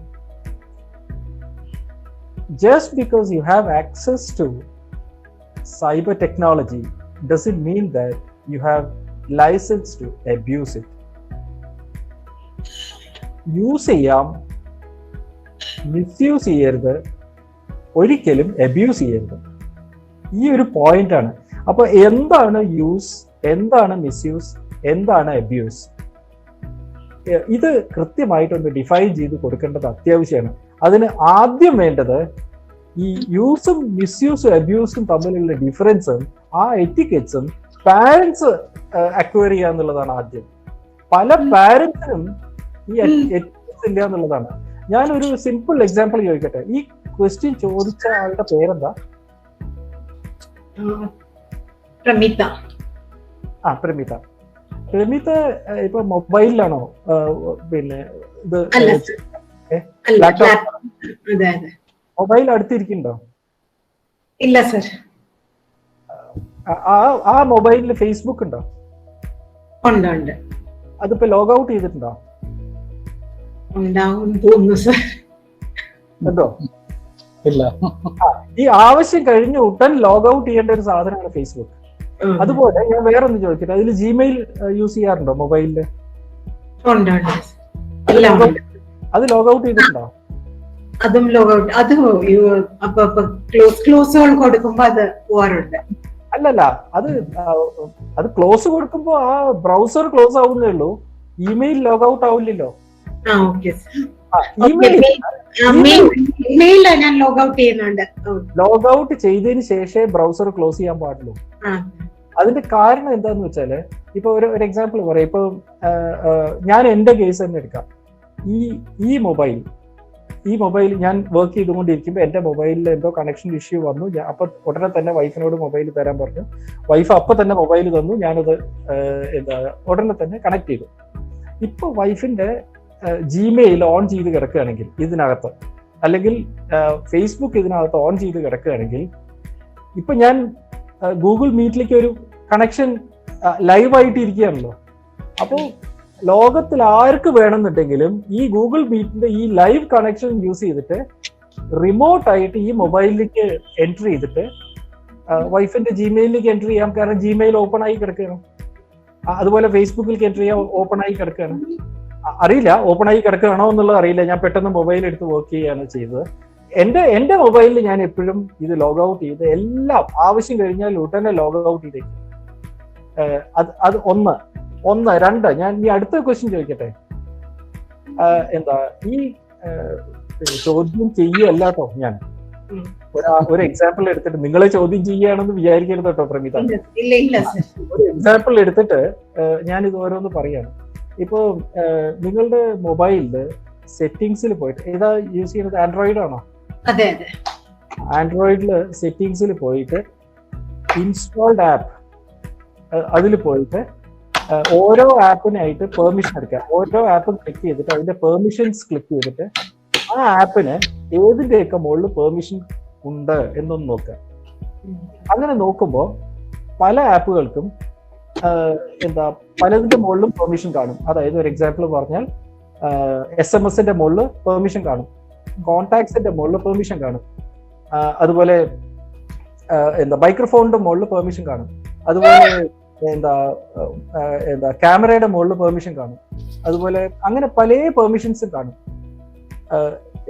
ഫസ്റ്റ് എല്ലാവരും അറിഞ്ഞിരിക്കേണ്ട എത്തിക്കറ്റ് എന്താന്ന് വെച്ചാൽ, ഒരൊറ്റ ആപ്പിനും SMS-ന്റെയോ മെസ്സേജിന്റെയോ മുകളിൽ പെർമിഷൻ കൊടുക്കരുത്. നിങ്ങൾ ആ മൊബൈലിൽ ഇൻസ്റ്റാൾ ചെയ്തിട്ടുള്ള ഒരു ആപ്പിനും SMS-ന്റെയോ മെസ്സേജിന്റെയോ മുകളിൽ പെർമിഷൻ കൊടുക്കരുത്. കാരണം അങ്ങനെ ഒരു ആപ്പിന് പെർമിഷൻ കൊടുത്താൽ എന്താ ഉണ്ടാവുക എന്ന് വെച്ച് കഴിഞ്ഞാല്, നമുക്ക് OTP ഇതേ മൊബൈലിലാണല്ലോ വരണത്, ആണല്ലോ അല്ലെ? ആ OTP മൊബൈലിൽ വന്നു കഴിഞ്ഞാൽ നമ്മൾ അറിയാതെ ഒരു സെക്കൻഡിന്റെ ഉള്ളില് ആ OTP വലിച്ചുകൊണ്ട് പോകാൻ പറ്റും. ആ OTP വലിച്ചു കൊണ്ടുപോയി ആ സെർവറിന് അത് വലിച്ചു കൊണ്ടുപോകാൻ പറ്റും എന്ന് മാത്രമല്ല, ആ OTP സ്റ്റീൽ ചെയ്ത് കൊണ്ടുപോയിട്ട് ആ OTP വന്ന SMS ഡിലീറ്റ് ചെയ്യാൻ പറ്റും. അപ്പൊ നമ്മൾ അറിയ പോലും ഇല്ല നമുക്കൊരു OTP വന്ന കാര്യം. അത് വരലും ഡിലീറ്റ് അവർ ഒന്നിച്ച് കഴിയും. അതിന്റെ ഇടയ്ക്ക് അത് അവർ അതിന്റെ ഒരു കോപ്പി എടുക്കും. ഈ കോപ്പി യൂസ് ചെയ്തിട്ട് അവർക്ക് വേണമെങ്കിൽ അവരൊരു പക്ഷേ പർച്ചേസ് ചെയ്യാൻ എന്തെങ്കിലും, നമ്മളുടെ അക്കൗണ്ട് യൂസ് ചെയ്തിട്ട് എന്തെങ്കിലും പർച്ചേസ് ചെയ്യാൻ എൻ്റർ ചെയ്തിട്ടുള്ള ആ OTP ആയിരിക്കും ഇത്. ആ OTP അവർക്ക് കിട്ടും, നമ്മുടെ അക്കൗണ്ടിൽ നിന്ന് പണം. അപ്പൊ അങ്ങനെ ജനങ്ങളുടെ അക്കൗണ്ടിൽ നിന്ന് പണം പോകുന്നുണ്ടെങ്കിൽ അത് അവരുടെ സ്മാർട്ട് ഫോണിലെ ഏതോ ഒരു ആപ്പില് SMS-ന്റെ മുകളിൽ കൺട്രോൾ ഉണ്ട്, ആ ആപ്പിന് കൺട്രോൾ ഉണ്ട് എന്നുള്ളതാണ്. അപ്പൊ അങ്ങനെ ഓരോ ആപ്പും എടുത്തിട്ട് SMS-ന്റെ മുകളിലുള്ള കൺട്രോൾ എല്ലാം ഒഴിവാക്കുക. ഇതേപോലെ തന്നെ പ്രമിത ഈ ഫോൺ യൂസ് ചെയ്തിട്ടല്ലേ പ്രമിതയുടെ ബെഡ്റൂമിലേക്ക് പോണത്. അപ്പൊ പലപ്പോഴും രാവിലെ ഈ ഫോൺ അവിടെ ഇട്ടിട്ടായിരിക്കും സ്പീഡിൽ ഡ്രസ്സ് മാറ്റണത്. അപ്പൊ ഈ ആപ്പിൽ ഏതെങ്കിലും ഒരു ആപ്പിന് ക്യാമറയുടെ മുകളിൽ കൺട്രോൾ ഉണ്ടെങ്കിലോ, അപ്പൊ ക്യാമറയുടെ മുകളിൽ ഒരു ആപ്പിന് കൺട്രോൾ കൊടുക്കരുത്. ഒരു എക്സാമ്പിൾ പറഞ്ഞാൽ ഇപ്പൊ ഈ മീറ്റ്, ഗൂഗിൾ മീറ്റ് എന്നുള്ള ഈ ആപ്പ് ഈ വെബിനാർ കഴിഞ്ഞാൽ ഉടനെ ഞാൻ ആദ്യം ചെയ്യണ പണി ആ ഇൻസ്റ്റാൾഡ് ആപ്പിൽ പോയിട്ട് ഗൂഗിൾ എടുത്ത് അതിലുള്ള പെർമിഷൻ എടുത്തിട്ട് അതിൽ മൈക്രോഫോണിനും ക്യാമറയ്ക്ക് ഞാൻ ഇപ്പൊ പെർമിഷൻ കൊടുത്തിട്ടുണ്ട്. അതുകൊണ്ടാണ് ഇപ്പൊ എനിക്ക് കമ്മ്യൂണിക്കേറ്റ് ചെയ്യാൻ പറ്റുന്നത്. ക്യാമറ ഉള്ളതുകൊണ്ടാണ് എന്റെ ഫേസ് നിങ്ങൾക്ക് കാണുന്നത്, മൈക്രോഫോൺ ഉള്ളതുകൊണ്ടാണ് എന്റെ വോയിസ് നിങ്ങൾക്ക് കേൾക്കുന്നത്. ഇത് രണ്ടും ഡിസേബിൾ ചെയ്യാണ് ആദ്യം ചെയ്യുക. കാരണം ഈ ഗൂഗിൾ മീറ്റിന് ബാക്ക്ഗ്രൗണ്ടിൽ ഇത് വർക്ക് ചെയ്യരുത്. എന്റെ ശബ്ദം വേറെ ആരും കേൾക്കരുത്. ഞാൻ ഈ ഫോൺ വേറെ പല സ്ഥലത്തേക്കും കൊണ്ടുപോകും. അപ്പോൾ അത് ഒരു കാരണവശാലും ഗൂഗിൾ മീറ്റിനോ ഒരു ആപ്പിനോ മൈക്രോഫോണിന്റെയോ ക്യാമറയുടെയോ SMS-ന്റെയോ കോണ്ടാക്ടിന്റെയോ ഒന്നിന്റെയും മുകളിൽ കൺട്രോൾ കൊടുക്കരുത് എന്നുള്ളത് കൊണ്ട്. അപ്പൊ നമുക്കിപ്പോ ആകെ ഇപ്പൊ ജനറലി പറയുകയാണെന്നുണ്ടെങ്കിൽ ഇപ്പൊ വാട്സാപ്പ് എന്നുള്ള ആ ആപ്പിന് മാത്രമാണ് മൈക്രോഫോണിന്റെ മുകളിലും, കാരണം വാട്സാപ്പ് ഓഡിയോ പലരും റെക്കോർഡ് ചെയ്തിട്ട് പോസ്റ്റ് ചെയ്യും. അതുപോലെ വീഡിയോ ചിലതൊക്കെ എടുത്ത് ഫോട്ടോ ഒക്കെ എടുത്ത് അപ്പൊ ക്യാമറയ്ക്ക് ഒരു കൺട്രോൾ കൊടുക്കാം. വാട്സാപ്പിന് നമുക്ക് മൈക്രോഫോണിന് കൺട്രോൾ കൊടുക്കാം, ക്യാമറയ്ക്ക് കൺട്രോൾ കൊടുക്കാം.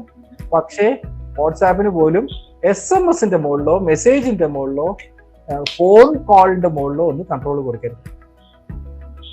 ഇങ്ങനെയുള്ള എറ്റിക്കറ്റ്സ് ജനറലി പാരന്റ്സ് ആദ്യം പാരന്റ്സ് പഠിച്ച് ഫോളോ ചെയ്യുക. എന്നിട്ട് പാരന്റ്സ് കൃത്യമായിട്ട് ഫോളോ ചെയ്യുന്നു എന്ന് അറിഞ്ഞാൽ പിള്ളേരും അത് ഫോളോ ചെയ്യും.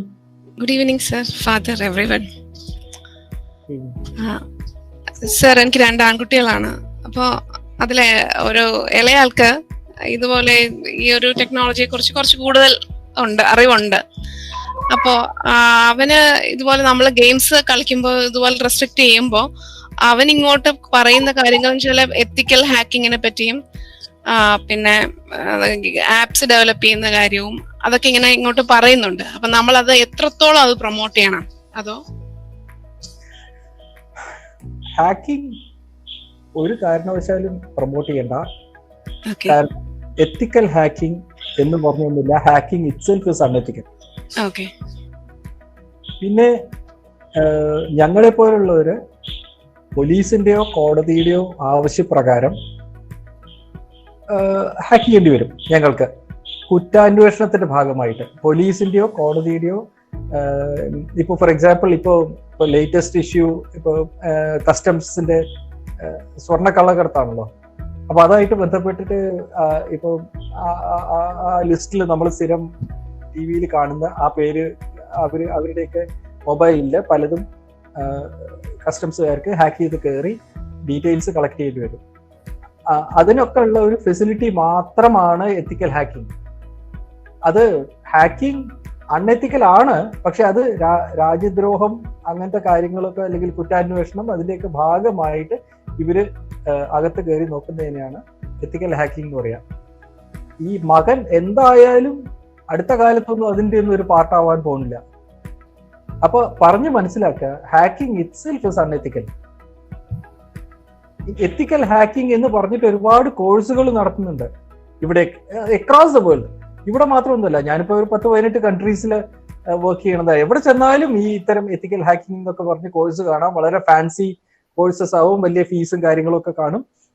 അതിനെ ഒരു വലിയൊരു ഒരു മോസ്റ്റ് മോഡേൺ മോസ്റ്റ് വാണ്ടഡ് ആയിട്ടുള്ള ഒരു കോഴ്സാക്കി നിലനിർത്തി അതൊക്കെ ചെയ്യും. അവരതൊക്കെ പഠിക്കുകയാണെങ്കിൽ പഠിച്ചോട്ടെ, പക്ഷെ അവരോട് കാര്യം പറഞ്ഞ് മനസ്സിലാക്കി കൊടുക്കുക. ഹാക്ക് ചെയ്തിട്ടുണ്ടെങ്കിൽ അതിന്റെ തെളിവ് കാണും. ഒരാളുടെ ഹാക്ക് ചെയ്യപ്പോ ഞാൻ നിങ്ങളുടെ സിസ്റ്റത്തിൽ ഇപ്പൊ എന്താ പേര് പറഞ്ഞു? സൗമ്യ. അപ്പൊ സൗമ്യയുടെ സിസ്റ്റത്തിലേക്ക് ഞാൻ ഹാക്ക് ചെയ്ത് കയറുക എന്ന് പറഞ്ഞാൽ ഇറ്റ്സ് ഈക്വൽ ടു സൗമ്യയുടെ പ്രൈവറ്റ് സ്പേസിലേക്ക് ഞാൻ കയറുന്ന പോലെയാണ്. ഇന്ത്യൻ നിയമപ്രകാരം സൗമ്യയുടെ പ്രൈവറ്റ് സ്പേസിലേക്ക്, അതായത് പിന്നെ സൗമ്യയുടെ കോൺസ്റ്റിറ്റ്യൂഷണൽ റൈറ്റ്സ് ആണ് ഞാൻ വയലേറ്റ് ചെയ്യണത്. പ്രൈവറ്റ് ഉള്ള കോൺസ്റ്റിറ്റ്യൂഷണൽ റൈറ്റ് ആണ് ഞാൻ വയലേറ്റ് ചെയ്യണത്. എത്തിക്കൽ ഹാക്കിംഗ് എന്നുള്ള പേരിലാണ് ഞാൻ കയറുന്നത് എങ്കിലും അവിടെ ആരുടെ ഏരിയയിലേക്കാണോ കയറുന്നത് അവരുടെ കോൺസ്റ്റിറ്റ്യൂഷണൽ റൈറ്റ്സ് ആണ് വയലേറ്റഡ് ആവുന്നത്. ഉറപ്പായിട്ടും അതിന്റെ തെളിവുകൾ സൈബർ സ്പേസിൽ കാണും. ഞങ്ങളെ പോലത്തെ സൈബർ ഫോറൻസിക് എക്സ്പേർട്സ് അത് എന്തായാലും ആ തെളിവുകൾ എടുത്തിട്ട് പുറത്തേക്കിടും. പോലീസ് കേസ് വന്നാൽ പുറത്തേക്കിടും. ഇനി അവർക്ക് തന്നെ ഇപ്പൊ സൗമ്യക്ക് തോന്നി ഞാൻ എന്താ ആ നിങ്ങളുടെ മൊബൈലിൽ കയറി എത്തിക്കൽ ഹാക്കിങ്ങിന്റെ പേരിൽ കയറി ഡീറ്റെയിൽസ് എടുത്തു എന്ന് തോന്നിക്കഴിഞ്ഞാൽ, ഒരു സംശയമെങ്കിലും തോന്നിയാൽ, തെളിവൊന്നും വേണ്ട, സംശയം തോന്നിയാൽ മതി, പോലീസ് കേസ് കൊടുത്താൽ പോലീസ് അത് പ്രൂവ് ചെയ്യും അങ്ങനെ ഉണ്ടായിട്ടുണ്ടോ എന്ന്. തെളിവുകൾ എവിടുന്നാണ് കളക്ട് ചെയ്യേണ്ടത്, എങ്ങനെയാണ് കളക്ട് ചെയ്യേണ്ടത്, അത് ഇന്ത്യക്ക് പുറത്തുനിന്ന് തെളിവുകൾ കളക്ട് ചെയ്യുകയാണെങ്കിൽ ഏത് വഴിക്ക് ചെയ്യണം, ലീഗലി ഏത് വഴിക്ക് ചെയ്യണം, ടെക്നോളജിക്കലി ഏത് വഴിക്ക് ചെയ്യണം എന്നൊക്കെ പലപ്പോഴും പോലീസിന് അറിയാം, ഞങ്ങൾക്കും അറിയാം. അതിന്റെ ആ വഴികളും ടെക്നോളജിയും അതാണല്ലോ ഞങ്ങൾ പഠിച്ചിട്ടുള്ളത്. അപ്പൊ ടെക്നോളജി അറിയാം, ലീഗൽ വഴികൾ അറിയാം, ആ വഴി കൂടെ പോയി ഡാറ്റ കളക്ട് ചെയ്തിട്ട് പ്രൂവ് ചെയ്യാൻ പറ്റും. അതും 6 മാസം മുമ്പ് ചെയ്തതാണെങ്കിൽ പോലും പ്രൂവ് ചെയ്യാൻ പറ്റും. ഇപ്പോഴൊക്കെ അല്ല, 6 മാസം മുമ്പ് ചെയ്ത് സൗമ്യ എപ്പോഴാണ് അറിഞ്ഞതെന്ന് വിചാരിക്കാം, അപ്പോഴും അത് പ്രൂവ് ചെയ്യാൻ പറ്റും.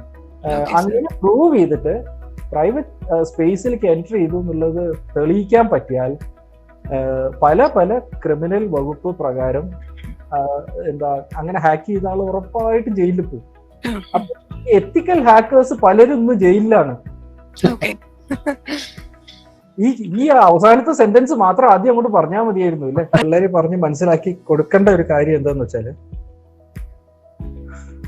ഇതിനകത്ത് ഏതൊക്കെ സൈറ്റിൽ പോയി ഏതൊക്കെ ഡൗൺലോഡ് ചെയ്തു, അതിന്റെ ഹിസ്റ്ററി, അങ്ങനത്തെ കാര്യങ്ങളൊക്കെ ഞാൻ ഈ പറഞ്ഞ ആപ്പൊക്കെ വെച്ചിട്ട് നമുക്ക് എടുക്കാം. അതിന്റെ ഒപ്പം ഈ മൊബൈൽ യൂസ് ചെയ്തിട്ട് ഒരു ഫോട്ടോ എടുത്തു എന്ന് വിചാരിക്കാം. ഇപ്പൊ ഒരു എക്സാമ്പിൾ പറഞ്ഞാൽ, ഇപ്പൊ സൗമ്യ എപ്പോഴും അവൈലബിൾ ആണല്ലോ. സൗമ്യയുടെ മൊബൈൽ യൂസ് ചെയ്തിട്ട് ഒരു 10 ദിവസം മുമ്പ് എടുത്തിട്ടുള്ള, അല്ലെങ്കിൽ എത്ര ദിവസം മുമ്പേ ആയാലും എടുത്തിട്ടുള്ള ഒരു ഫോട്ടോ, ആ ഫോട്ടോന്റെ ഒരു കോപ്പി കിട്ടിക്കഴിഞ്ഞാൽ, ഒരു കോപ്പി എനിക്ക് അയച്ചു തരാൻ പറ്റിയാൽ, ഏത് ഫോട്ടോ ആയിക്കോട്ടെ അയച്ചു തരാൻ പറ്റിയാൽ, ആ ഫോട്ടോ എന്നെടുത്തു, എപ്പോ എടുത്തു, സൗമ്യയുടെ മൊബൈലിന്റെ ഡീറ്റെയിൽസ് എന്തൊക്കെയാണ്, ഏത് കമ്പനിയാണ്, ഏത് ബ്രാൻഡാണ്, ഏത് മെയ്ക്കാണ്, ഏത് ആൻഡ്രോയിഡിന്റെ ഏത് വേർഷനാണ് യൂസ് ചെയ്യണത്, ക്യാമറയ്ക്ക് വേണ്ട ആപ്പ് ഏതാണ് യൂസ് ചെയ്യണത്, അതുപോലെ അത് എന്ന് എഡിറ്റ് ചെയ്തു, ആ എഡിറ്റ് ചെയ്തിട്ടുള്ള ആപ്പ് ഏതാണ്, ആ ടൈം എപ്പോഴാണ്, ഇങ്ങനെ എല്ലാ ഡീറ്റെയിൽസും ആ ഫോട്ടോന്റെ അകത്തുനിന്ന് കിട്ടും. ഫോട്ടോ മാത്രം മതി, ഫോട്ടോന്റെ ഒരു കോപ്പി മാത്രം മതി. ഇതുപോലെ തന്നെ വീഡിയോ, ഇതുപോലെ തന്നെ ഓഡിയോ.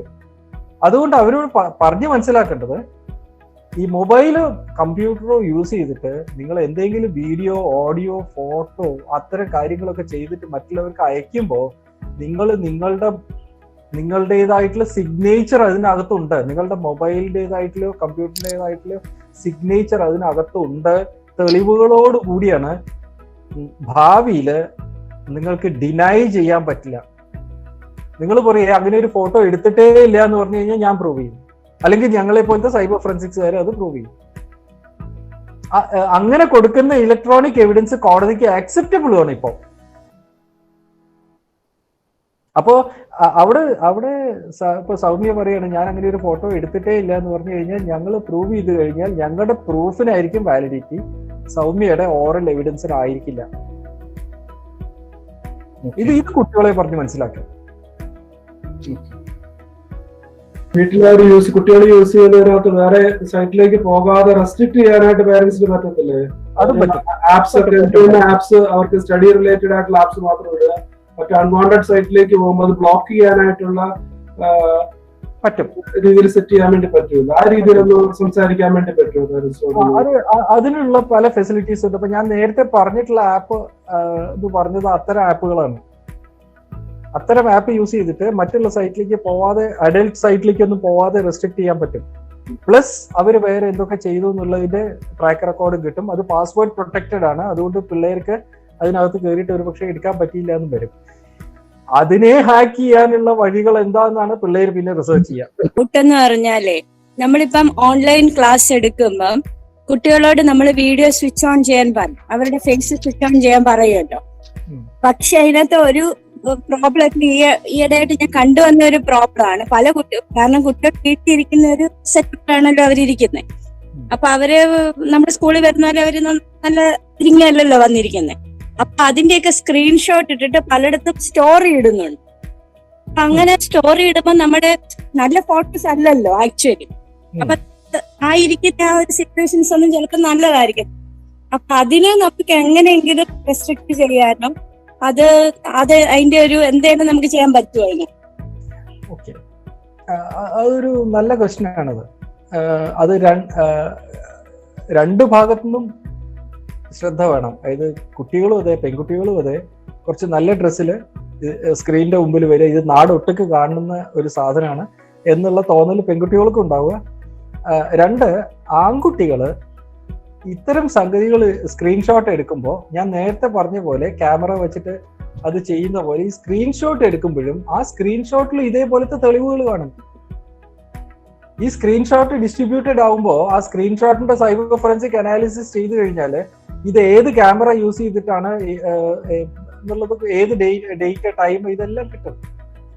ഈ കാര്യങ്ങൾ അവര് പറഞ്ഞ് മനസ്സിലാക്കി കൊടുക്കുക. നിങ്ങൾ സ്ക്രീൻഷോട്ട് ചെയ്യുമ്പോൾ അതിന്റെ സൈബർ ഫോറൻസിക് ഇമേജ് അനാലിസിസ് ചെയ്തു കഴിഞ്ഞാൽ ഇത്തരം തെളിവുകൾ പുറത്തു വന്നു കഴിഞ്ഞാൽ ആ കുട്ടിയുടെ കൺസെന്റ് ഇല്ലാതെ ആ കുട്ടിയുടെ ഫോട്ടോ സ്ക്രീൻഷോട്ട് എടുത്ത് വെച്ചു എന്നുള്ളത് നാളെ ഒരു കുറ്റമായിട്ട് മാറും. കാരണം ആ പെൺകുട്ടി 18 വയസ്സിന് താഴെയുള്ള പെൺകുട്ടിയാണ്.